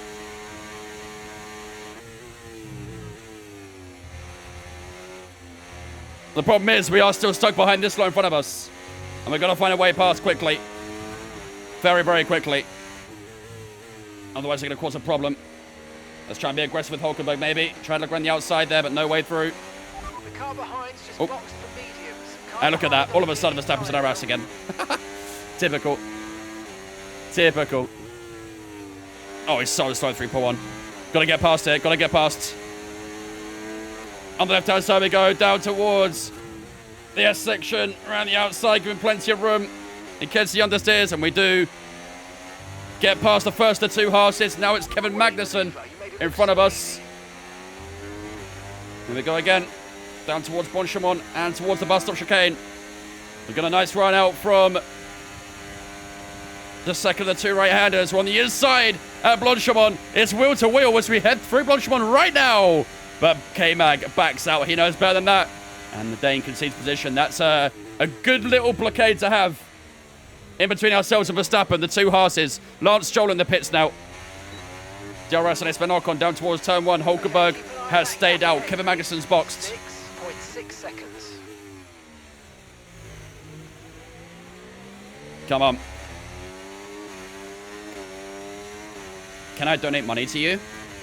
If you, like, maybe get a job or something, you can get donated money to by the people you work for. I'd recommend doing that. DRS on Esteban Ocon.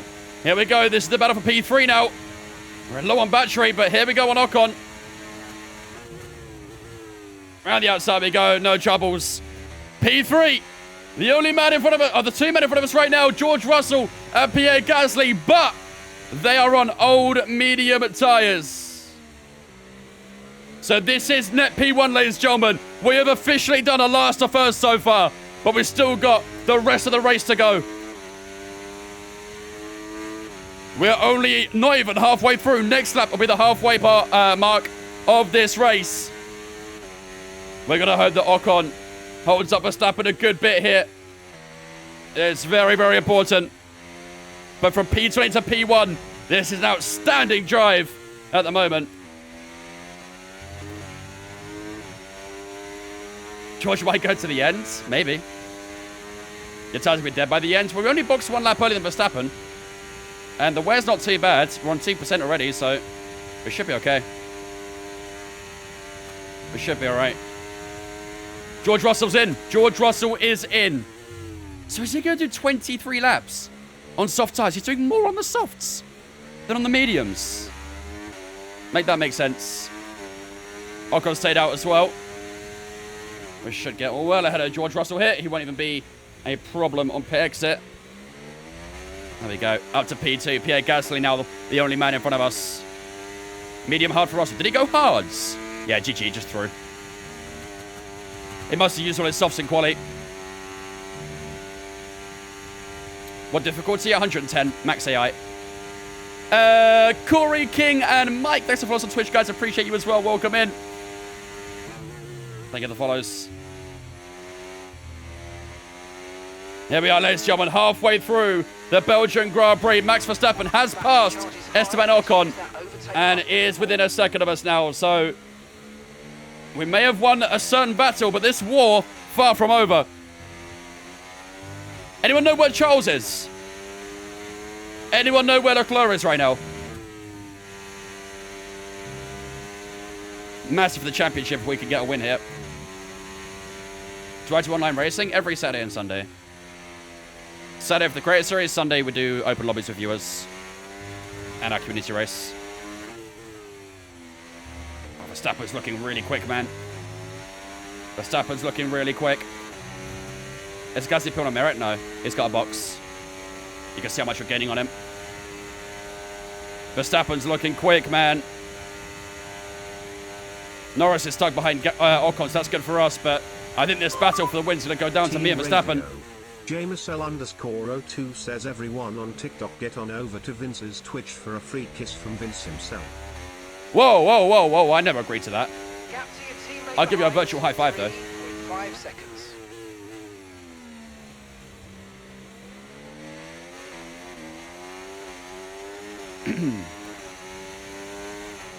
We're closing the 10th or 11th. Wow, we're still that low down. It's mad.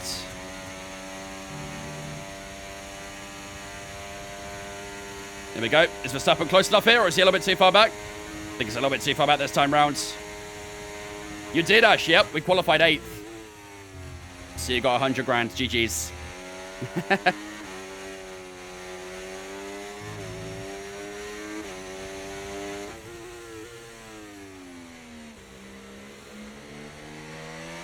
The words in the background, maybe for like could be new to this. I'm very new. I'm very, very new to sim racing. Not been doing this long at all.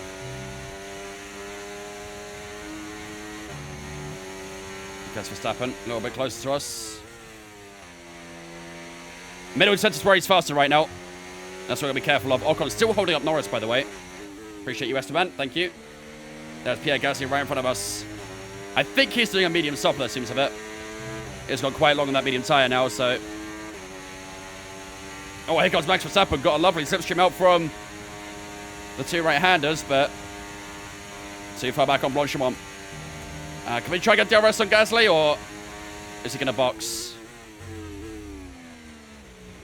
No, good. We can defend against Verstappen here then, and hopefully get past Gasly. And for the first time in this race, we will take the lead. 44.6. New PB. New PB. Am I going to go to races this year? No, not this year. Probably not next year either. I don't find F1 races a good value for money, in my opinion. Carlos Sainz up to P5. Norris up to 4th as well. So Ocon is out the way, which means Gasly's going to box this lap. 7/10. Are we too far back here? Oh, we are not too far back at all. Look at the straight line speed difference. Don't even try to defend that, Pierre. Don't even try. No way. No way. Absolutely flew through the hanger straight there. Nice move. And now, hopefully, Gasly can hold up Verstappen.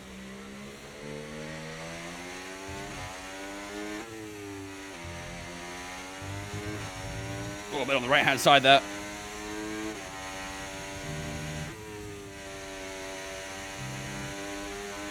Gasly's holding him up. He's holding him up. We're going to run. We're going to run. We're going to take this opportunity and disappear into thin air. Gasly is doing the perfect second driver job right now.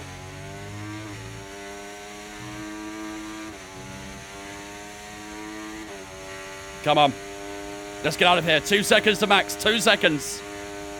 Leclerc's P9. Gotcha. So he's going to score points, but not a lot, which is good. Very, very good. Hot lap? No, I'm not using hot lap. Hot lap's too OP. Way too OP. Max has passed Gasly. Good job. Gasly's still not boxing either. Fast lap of the race, 43.8. Who needs hot lap? Who needs hot lap?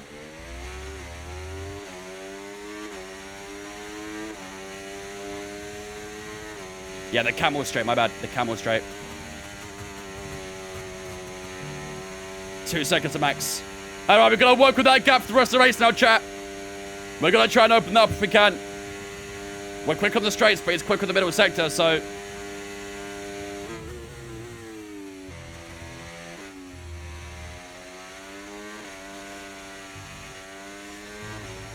Gaz did a great favor for you. He really did, didn't he? He really did. But that would have frustrated Max. And the last thing we need right now is a frustrated Verstappen. He might end up T-boning me. 2.0. This is the sector where he'll be strong. So we've got to minimize a bit of damage limitation on the time in this middle sector. This has been a great drive so far, though. P20 to P1 in this race. Been an unbelievable drive. Okay, so Done really, really well. pressure data is currently reading 0. That undercut was definitely worth it so far too, so... We're going to guess that it's just a bad sensor. Shouldn't be anything to worry about. What's the strategy at the moment? This is it to the end. We're started on softs for 19 laps. Now we're on mediums till the checkered flag. Unless there's a safety car, but... we know the probability of that in our saves.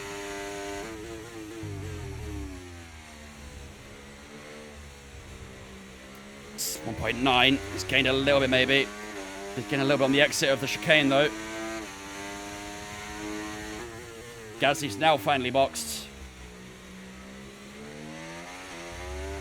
Leclerc P7. Okay. Leclerc P7's not too bad. We knew he probably would get points from it, but I don't think we expected it to be in this fashion, that's for sure.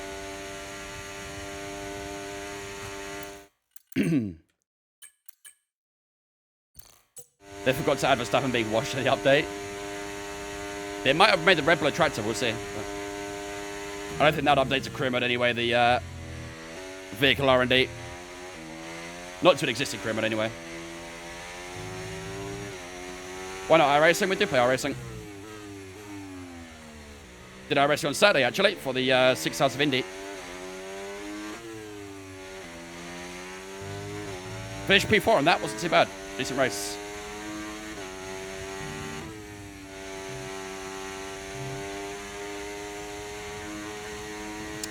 Finley, thank you much for the follow on Twitch, so my dude. I appreciate you. Welcome in.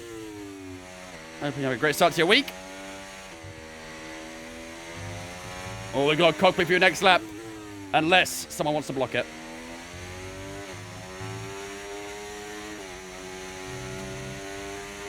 And Crew has blocked it. No cockpit view. Or maybe we do. It's like a bit back and forth. We'll see. You're doing a 6-hour race on ACC. Can you pick you a track for your AI race? For 6 hours? Ooh. Valencia.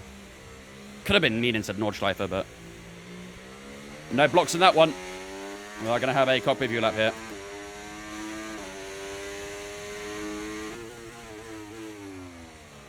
Carlos Sainz goes fastest, 43.7. I'm usually slower in cockpit view, so... let's see what happens here.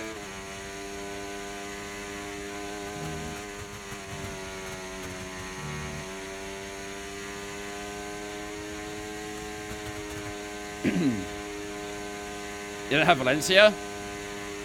Misano.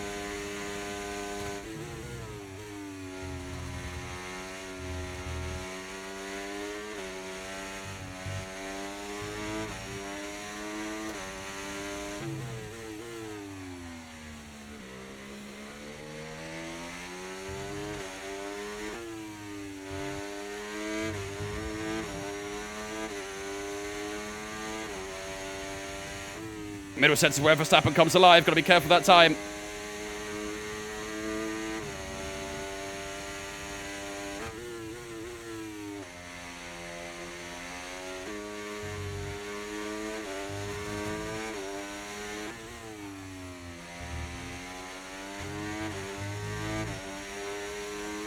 .6, not too bad. It's not too bad.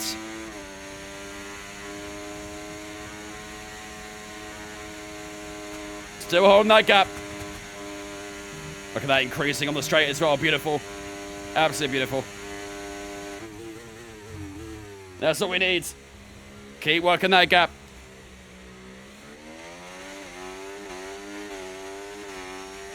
Good. Purple sector 3 there as well. Really good sector 3.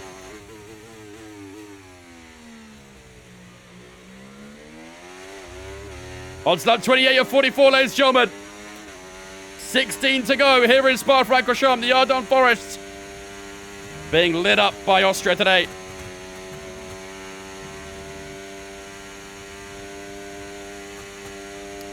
Zoctes, Maxi. Yes, thanks for following us on Twitch as well, guys. Appreciate it. Welcome in as well. Hope you guys are having a good one. And if you're not having a good one, hopefully we can make that better for you. And we're going to start by winning this race.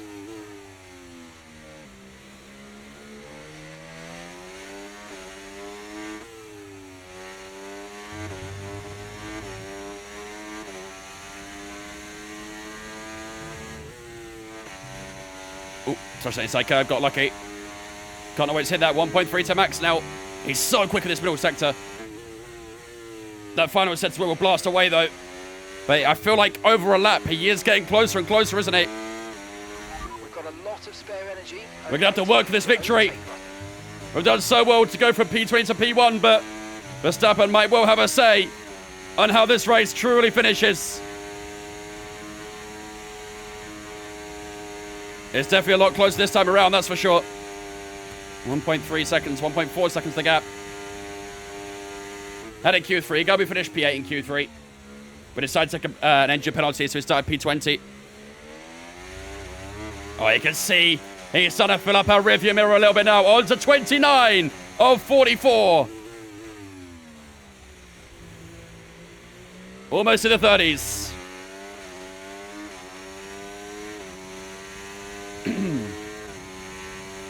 At least the gap to Carlos Sainz is sort of opening up as well, so don't have to worry about him. But Verstappen looking very, very quick here. Very, very quick.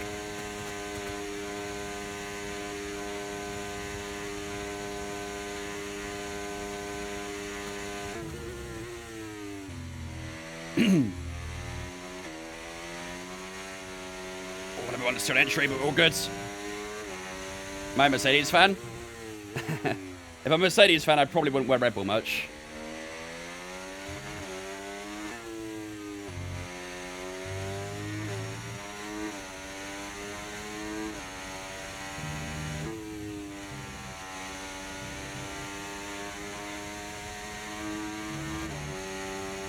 .5. I don't like this middle sector, man. It's getting very close to middle sectors. Not a fan. Although we did limit it a little bit this time around at least, so... Oh, but I'll just say again. I feel like these tyres might just be losing their clinical edge. I don't know. The tyres should still be good. 11%, 9% everywhere else, though.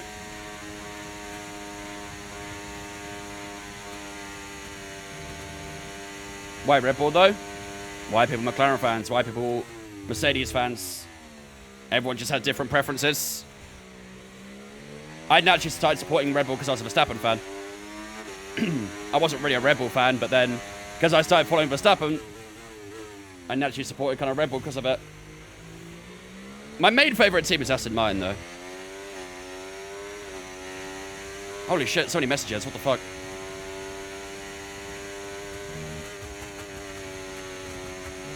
.3. Okay, mate. Right, we've got some clear track in front of us, so let's make best use of it. Gonna try and make sure that Verstappen doesn't get too much of our slipstream here. I've seen rumours of Max going to Aston. Yeah, they're very heavy rumours right now. Very heavy rumours.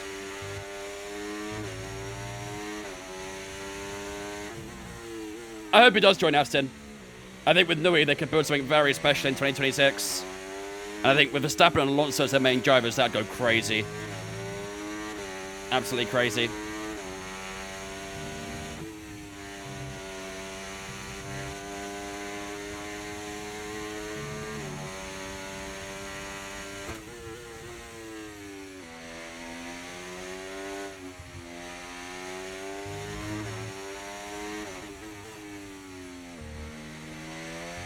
.2, he's getting closer, man.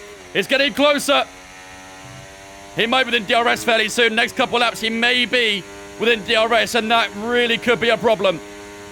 That gap was 2 seconds. It's now 1.2. Is that couple lap pressure, medium tyres just showing its advantage to Verstappen. This could be a very tight finish for this race.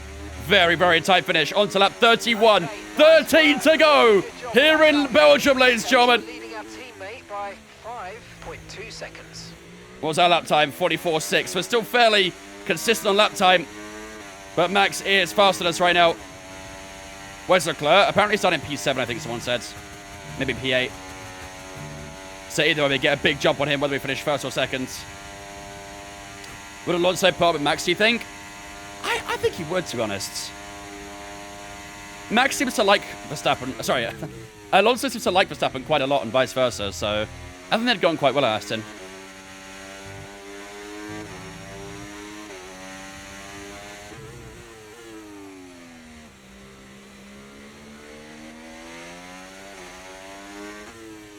Max likes Verstappen. Yeah, I mean, he probably does like himself. Maybe a bit too much. Save tyres, long way ahead. If I start saving tyres, Verstappen is going to be without DRS. And I'm trying to do my best right now to make sure that Verstappen does not get out DRS. I'm doing everything in my power to ensure he does not do that right now. But that middle sensor, he gains a lot of time on us, so... We're good in the straights, but he's good in the corners, so... It's, yeah, it's going to be a tricky one. But he is edging it ever closer.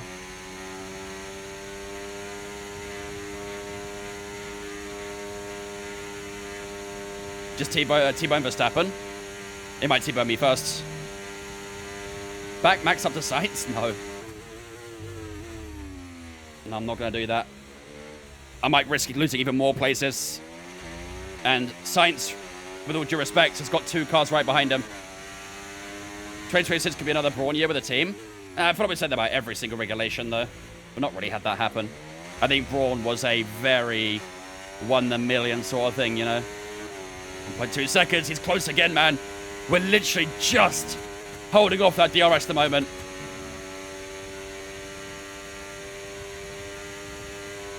Use overtake. I don't have a lot of battery. I've got 24%. I was saving it as and when I can.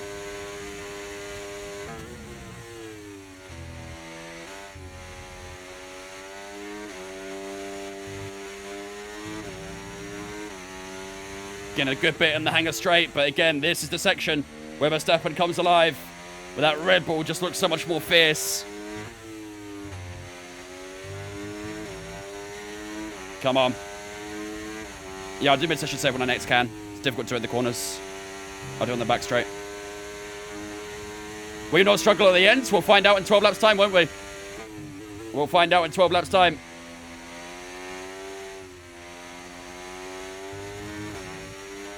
Let's give them a safety car, definitely. Probably fresh softs. Oh, that was a bad right-hander, that. That was not a very good corner. 1.1. Ooh, I lost like 3/10 in that one corner. Clouds look grey. Trust me, they were even greyer earlier.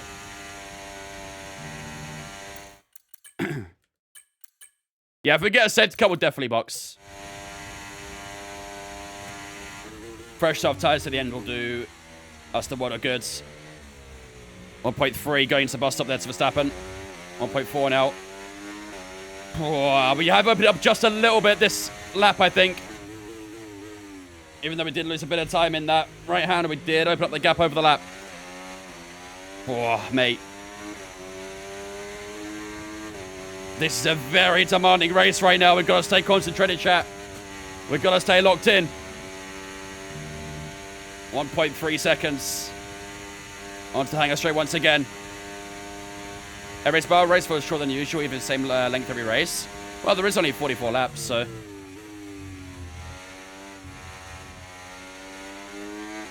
maybe that's why. Safety car Max is in pit, though. Yeah, but he's on old medium tyres. We're on fresh softs. We would definitely cook. We would have a crazy advantage of the grip. It's fairly even right now, it is, isn't it? However, 1.1 heading down to P1. This might get a little bit interesting. You recommend a proper F1 wheel? For the immersiveness, definitely. I wouldn't say you need one, but... adds a new level of immersion to the game.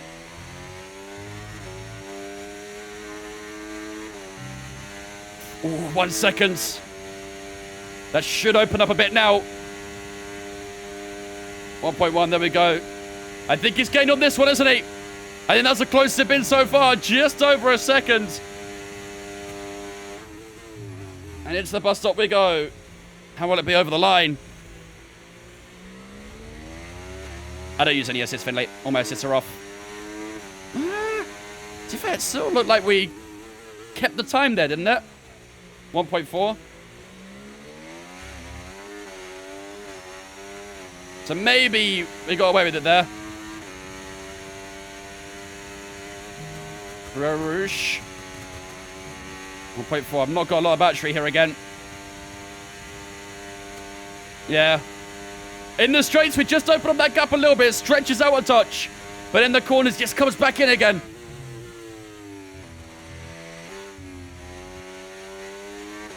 And that's happening every single lap at the moment.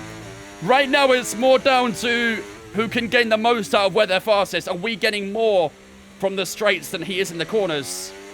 Or vice versa?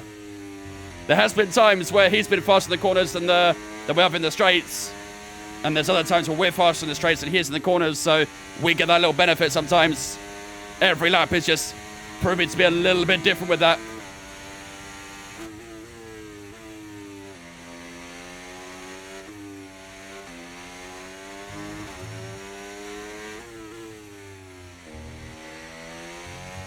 That was much better for the right-handers there. Got that one much better. Shouldn't lose too much on that time. Poor. Aiden, Lucas, Whites. Thank you for the Twitch world, guys. Appreciate it. Welcome in.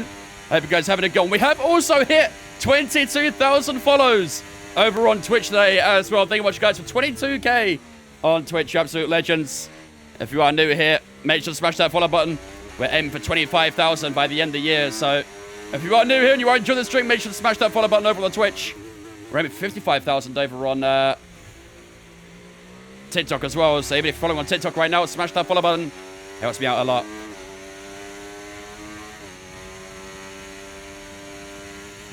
No, I don't think I'll have time for marbles, unfortunately. 1.5 again. The gap seems consistent now. Again, we're still opening up to Norris and Sainz. So right now, me and Verstappen just have the best pace on the grid by an outright mile.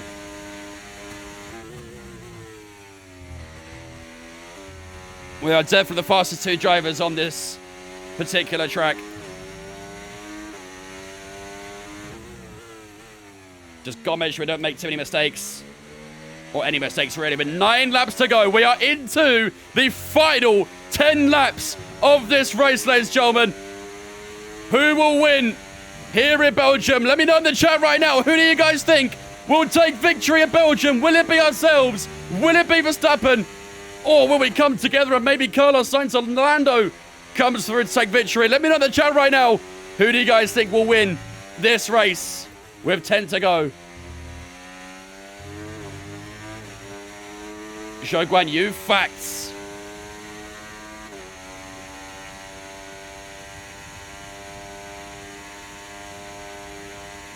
Latifi, hell yeah. Make him crash the last few laps to get a Michael Massey moment. The Lewis Hamilton fans will go back into their little shelter again. They wouldn't like that.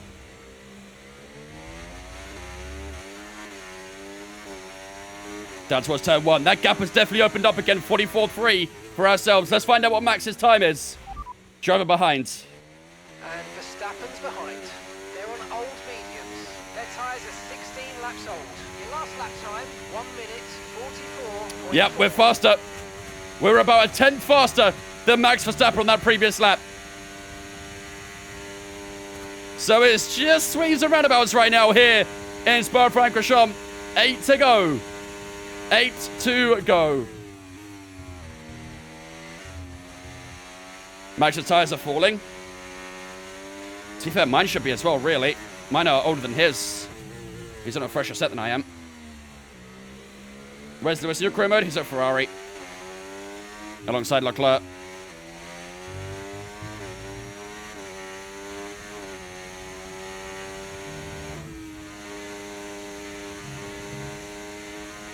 20th to first. That's what we do, baby. From P20 to P1 so far. And last to first. Smashed it out of the park. So far. So far.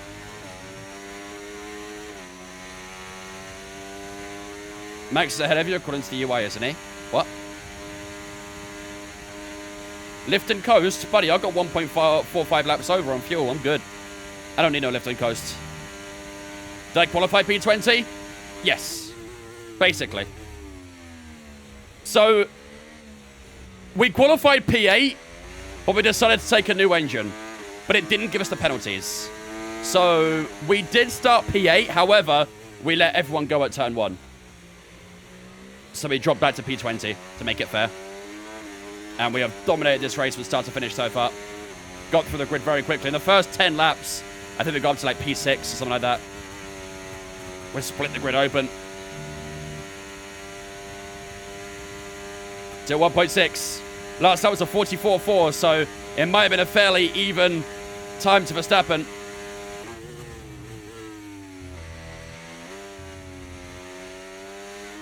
Oh, I felt the rear tire sliding a little bit. And that left-hander.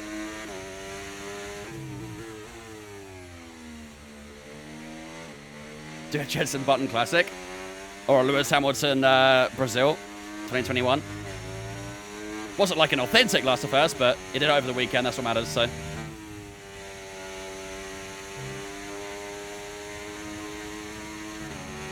Vince can now officially do a last to 4 challenge in Creator Series. I have done, I've started last 4 in the Creator Series. I can't remember where I finished though. I think it was like 8th. I got wing damage early on, or like floor damage something early on. Cost me, unfortunately. Defo driver of the day? Yeah, I'd hope so. I would hope so. Weather report.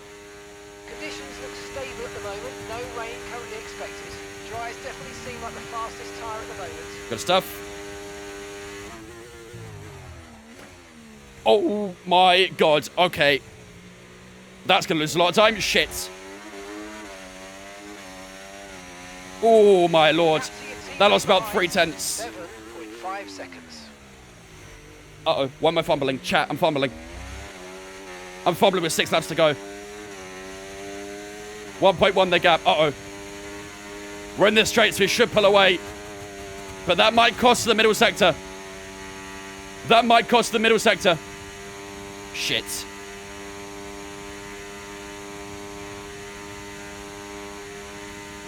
.4 at the end of the straight. It's not too bad.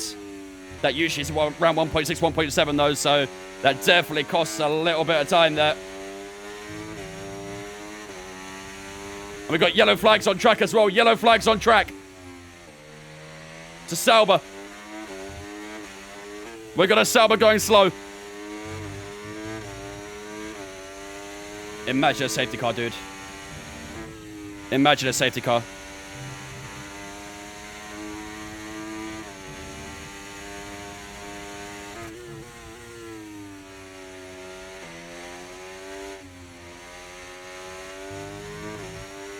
It's got a puncture, I think.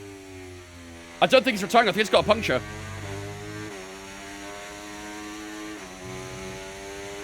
Yeah, the Sauber's got a puncture.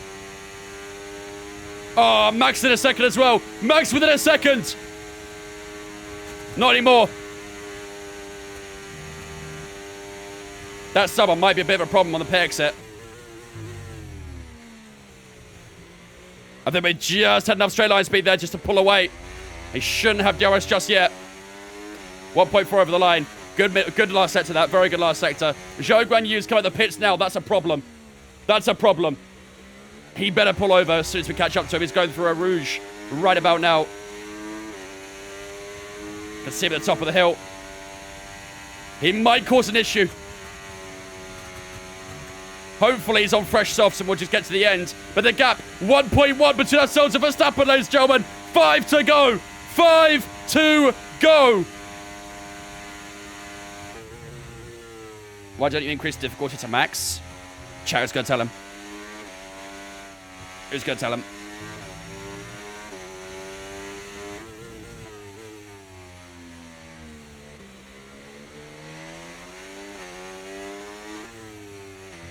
Another yellow flag. What's happening?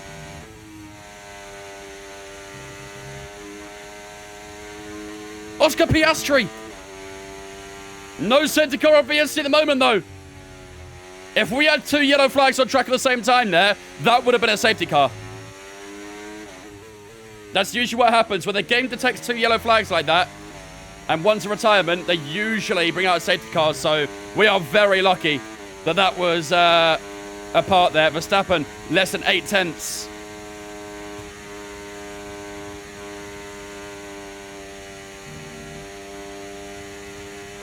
But with that straight line speed, we just pull away a bit more.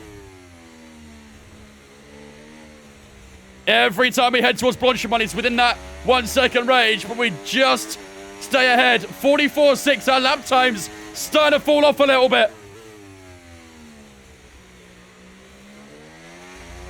How's tyres? Tyres starting to wear down as well. Temperatures are good. 1 second. Shit, shit, shit. I think he's got it.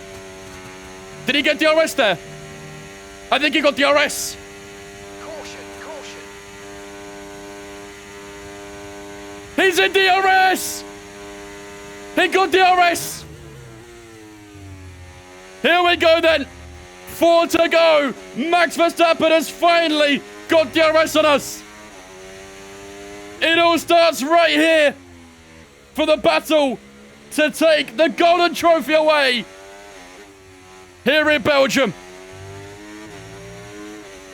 The safety car would have helped. I don't know. I don't know.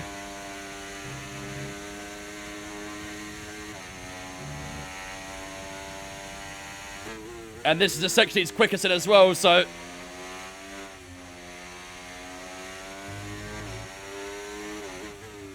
No DRS down towards Blanchimont, so maybe we can try and pull away there.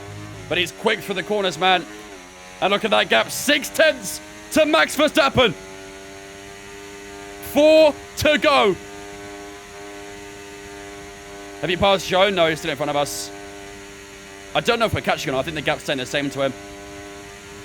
Oh my god, dude. Oh my god.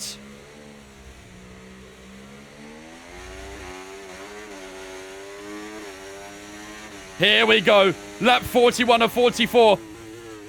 And this is what it comes down to.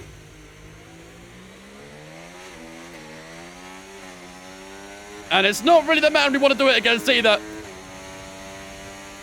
Odds are go straight. I think it's been close enough here, isn't it? I think it's been close enough. 4 tenths as we cross the DRS line. Here comes Max Verstappen. Opportunity number 1 for the Dutchman. He goes around the outside, too far back on this occasion. Looks up the inside again. No way through at the moment. We have enough for the straight line just this time around.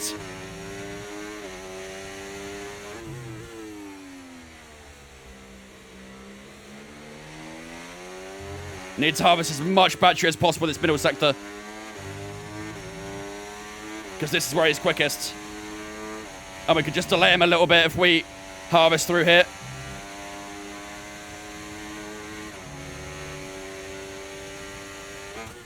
Into the S's now.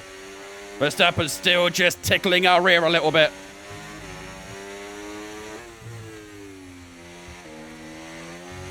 Oh, it's the last pair of right-handers. Car sliding away a little bit. Here we go again. Don't think Max will go for it here, will he? Team radio. Craig 85 Just try to stay outside of Imagine where he wants that toe. your shoulder telling you to not screw this up. Here it comes. Too far back. Too far back. We have got a mighty task on our hands here, ladies and gentlemen, against the 3-time world champion, Max Verstappen. 4-time, I think, in this save, actually, because he won last season.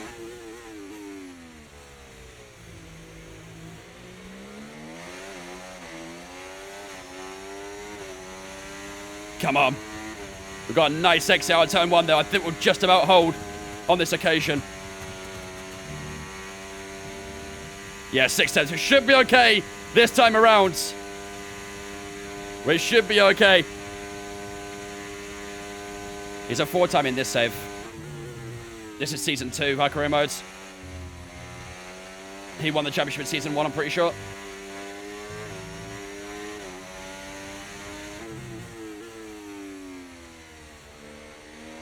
We did enough this time around. 2 laps to go. Max Verstappen jump scare inbound. Please no. You need to catch a show, I feel. We're not really. I don't think we'll be able to. This race has been dominated by ourselves and Verstappen, really. And it's going to be a showdown to who can win this race. Will it be ourselves? Will it be the Dutchman? Here we go. Next lap, penultimate lap of the race. We'll just push away a little bit here. Yeah, look at the straight lines, people. We're very good at the straight lines. Ladies and gentlemen, if you think we will win this race, type 1 in the chat right now. If you think Max will win this race, type 2 in the chat. I'm expecting a lot of believers here, though. A lot of believers. Here we go. Penultimate lap of this... I need to say Baku. Of the, of the Belgian Grand Prix. Lap 43 of 44. 4 tenths the gap as it stands. As we shoot down to rally on in Eau Rouge once again. For the second to last time in this race. Have we got the gap to Verstappen? Down the hanger straight. We've not got a huge amount of battery. But have we got the straight line speed to hold him off on this attempt? He's in our slipstream. Down towards the com. But he's too far back once again. He's too far back. It's next lap or never for the Dutchman.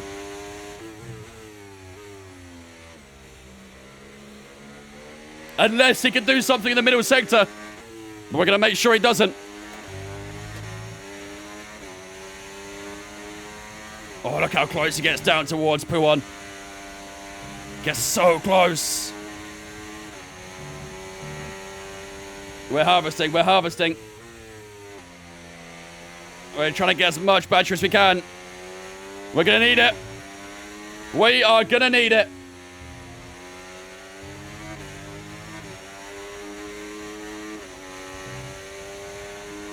Here he comes. Because I use a bit of battery here to push ourselves away a touch. But I need to save some. I can't use it all right now.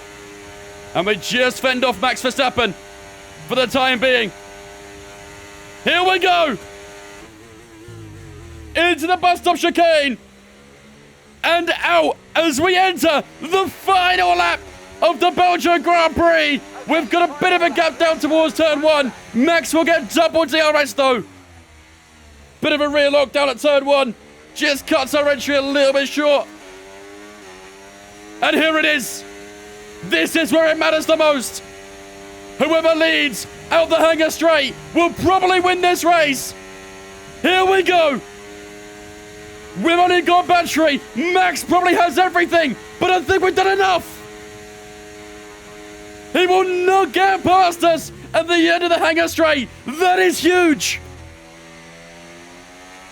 That is absolutely massive for this race.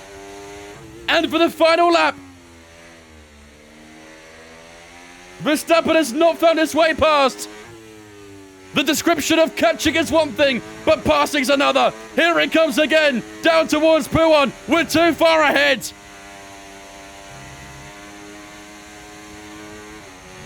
Did I say hanger straight? Camel straight, my bad.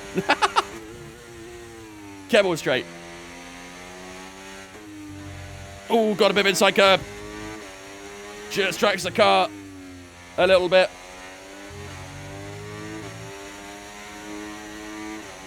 Here we go. Use everything here. Got to use everything. I think Verstappen's run out of battery. Last 2 corners on the grid. Here we go, ladies and gentlemen. Keep it clean here. And we are going to win the Belgium Grand Prix. And we have kept it clean. Ladies and gentlemen, we survive a Dutch onslaught to take victory in Belgium. Come on. Big win. Last to first. Complete it, mate. Come on. From P20 to P1. That's how we do it, ladies and gentlemen. And we extend our championship lead.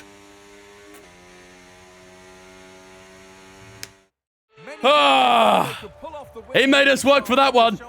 He made us work for that one. Oh, man. You have to prove on 110? Happily. I will happily prove. With their overtaking today as they worked their way through the field.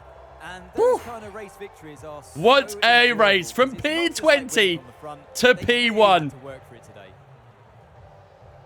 We can finally say we've done this career mode. So after a magnificent What a we can race. now see the drivers making What their way a to the podium. race. Once again, it's the Silver Arrows who take the top spot. A well-earned And the victory backflip to go for with it as well. Mercedes. Froggo Kingdom Mobilizer. Thank you for following us on Twitch as well, guys. Don't forget, if you guys are new here and you did enjoy that race, make sure to smash the follow button. We'll be live again on Wednesday for the next one where we go Team to Radio. Zandvoort. Tyrex14 says don't know what to say, but I did this to stop my points from being on 66.6. Bez. Helmet does look good. What a choice. Hell yeah. Hell yeah. Went off instinct and it worked. Yeah, it's a sick helmet. By starting P20, we had an engine penalty, which took a full new engine. And what a choice it paid out to be as well. We thought it'd be a damage limitation kind of day, but it was quite the opposite, actually. Quite the opposite. And look at that. Charles Leclerc loses out by 20 points in this race. He finishes in P7 and will only pick up 6 points here in Belgium. Meanwhile, we take the full house. We take the fastest lap as well as a race victory. We take 26 points and just a 6 for Charles Leclerc. So a big, big victory for ourselves there. And I think that's number 6 or 7 of the year now. We've had quite a few. But let's have a look. 58 points is the gap in the Drivers' Championship. That is a beauty to behold. Lovely, lovely stuff. Max Verstappen only 12 points off from Charles Leclerc right now. So very close between those two, to be fair. And he gained a lot on Leclerc today. But we extend that championship gap absolutely humongously. And hopefully in Zandvoort, we can try and maybe extend it even further. But we know Charles Leclerc will need to find some revenge, as will Max Verstappen in his home race in Zandvoort. So we're going to be on our toes. We're going to give it everything to try and extend that gap even further. Fernando Alonso in fourth, sorry, in 140. He was obviously in contention for the race win at one point. Carlos Sainz in fifth at 115. He finished up on the podium in P3 as well. Hamilton, Norris, Perez, Russell, and Piastri all in the top 10 right now in the Drivers' Championship. As for the constructors, we have got a 77-point lead over our rivals Ferrari right now, as well as Red Bull having a 122-point gap to us right now too. So we are doing very well in both the Drivers' and the Constructors' Championship. Until Zandvoort, ladies and gentlemen, that is where we wrap up for tonight. Looks very similar to the IRL season between Verstappen and Norris. Yeah, in some cases. What difficulty playing? 110. We'll check it now for those who don't believe. For those who don't believe, we'll check the AI. But I promise you it's 110. I promise you.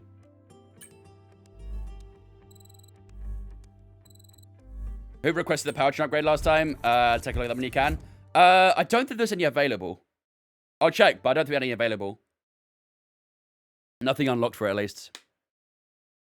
I don't get why they haven't put the 2024 F2 drivers at career mode. I was going to do a Kimi one. I already explained this earlier in the stream, and I'll say it again. The reason why they haven't done it for the career mode is because, essentially, you're progressing into F1 2024. So, chronologically, it makes sense to start in 2023 and then go into F1 2024 for your first season in F1, basically. So, that's basically why. It's done in a chronological sense. I don't agree with it personally. I think you should be allowed to use the F2 2024 cars, but I don't know if it's a licensing issue. I don't know if it's just the way that EA want to do it, but yeah. I don't know. Right. Just to prove the AI to you, there you go. 110. We were at 110 the entire time. Am I Dutch? No. So I can't use Kimi Antonelli? No. If you ask me, the best way to do it, if you want to do it, is to go into Grand Prix mode and start a single player session from that, essentially. And then, like, do the entire season if you want to on there. And then once you're done with that, then go into career mode and basically create Antonelli, if that makes sense. And, yeah, go from there, essentially. It's the only way to do it, I think. It's the only way to do it. Kind of sucks, but it is what it is. All right, ladies and gentlemen. What a W. What a W. 20 points to the championship now. Love to see it. Yeah, we don't have any powertrain upgrades available, so... If you want to, Root, yeah.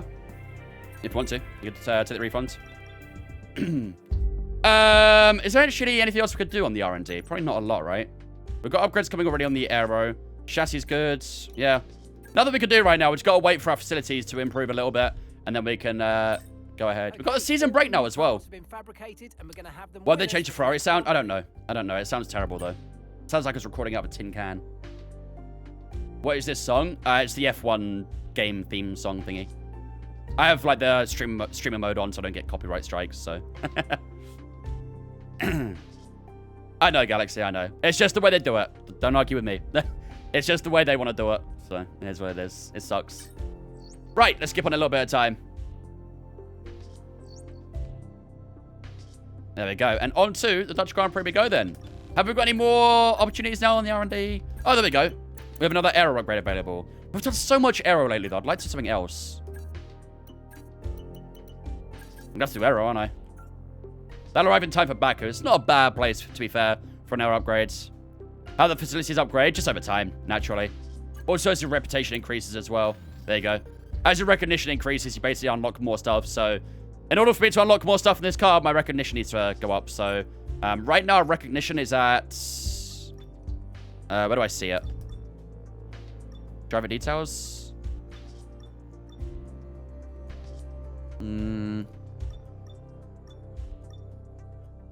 Recognition, here we go. We're on 45. I don't know why. We're leading the championship. We lead it by 50-something points now, and Carlos Sainz has more recognition. Make it make sense. Make it make sense. All right. Ladies and gentlemen, that is going to wrap up today's stream, and what a race, and what a way to finish up the Belgian Grand Prix. A fantastic race for that out there for us tonight. Next time, we have the Dutch Grand Prix. P20 P1? Yep. We did a last of first. We did indeed do a last of first. The first time we've done this career. Maybe we'll do it again in the future, but for now, we have all of our engines basically set for the rest of the season. So we shouldn't have to take any more penalties. But we still have a lot of races to go. We've still got Netherlands. We've still got Monza, Baku, Singapore, Kota, Mexico, Brazil, Portugal, Vegas, Qatar, and Abu Dhabi. So a long way still to go in this season. We're well into the second half of the season now. And this is where we reach critical stages. But a big day in the championship today. We outscored Charles Leclerc by 20 points in Belgium. All eyes on Zandvoort.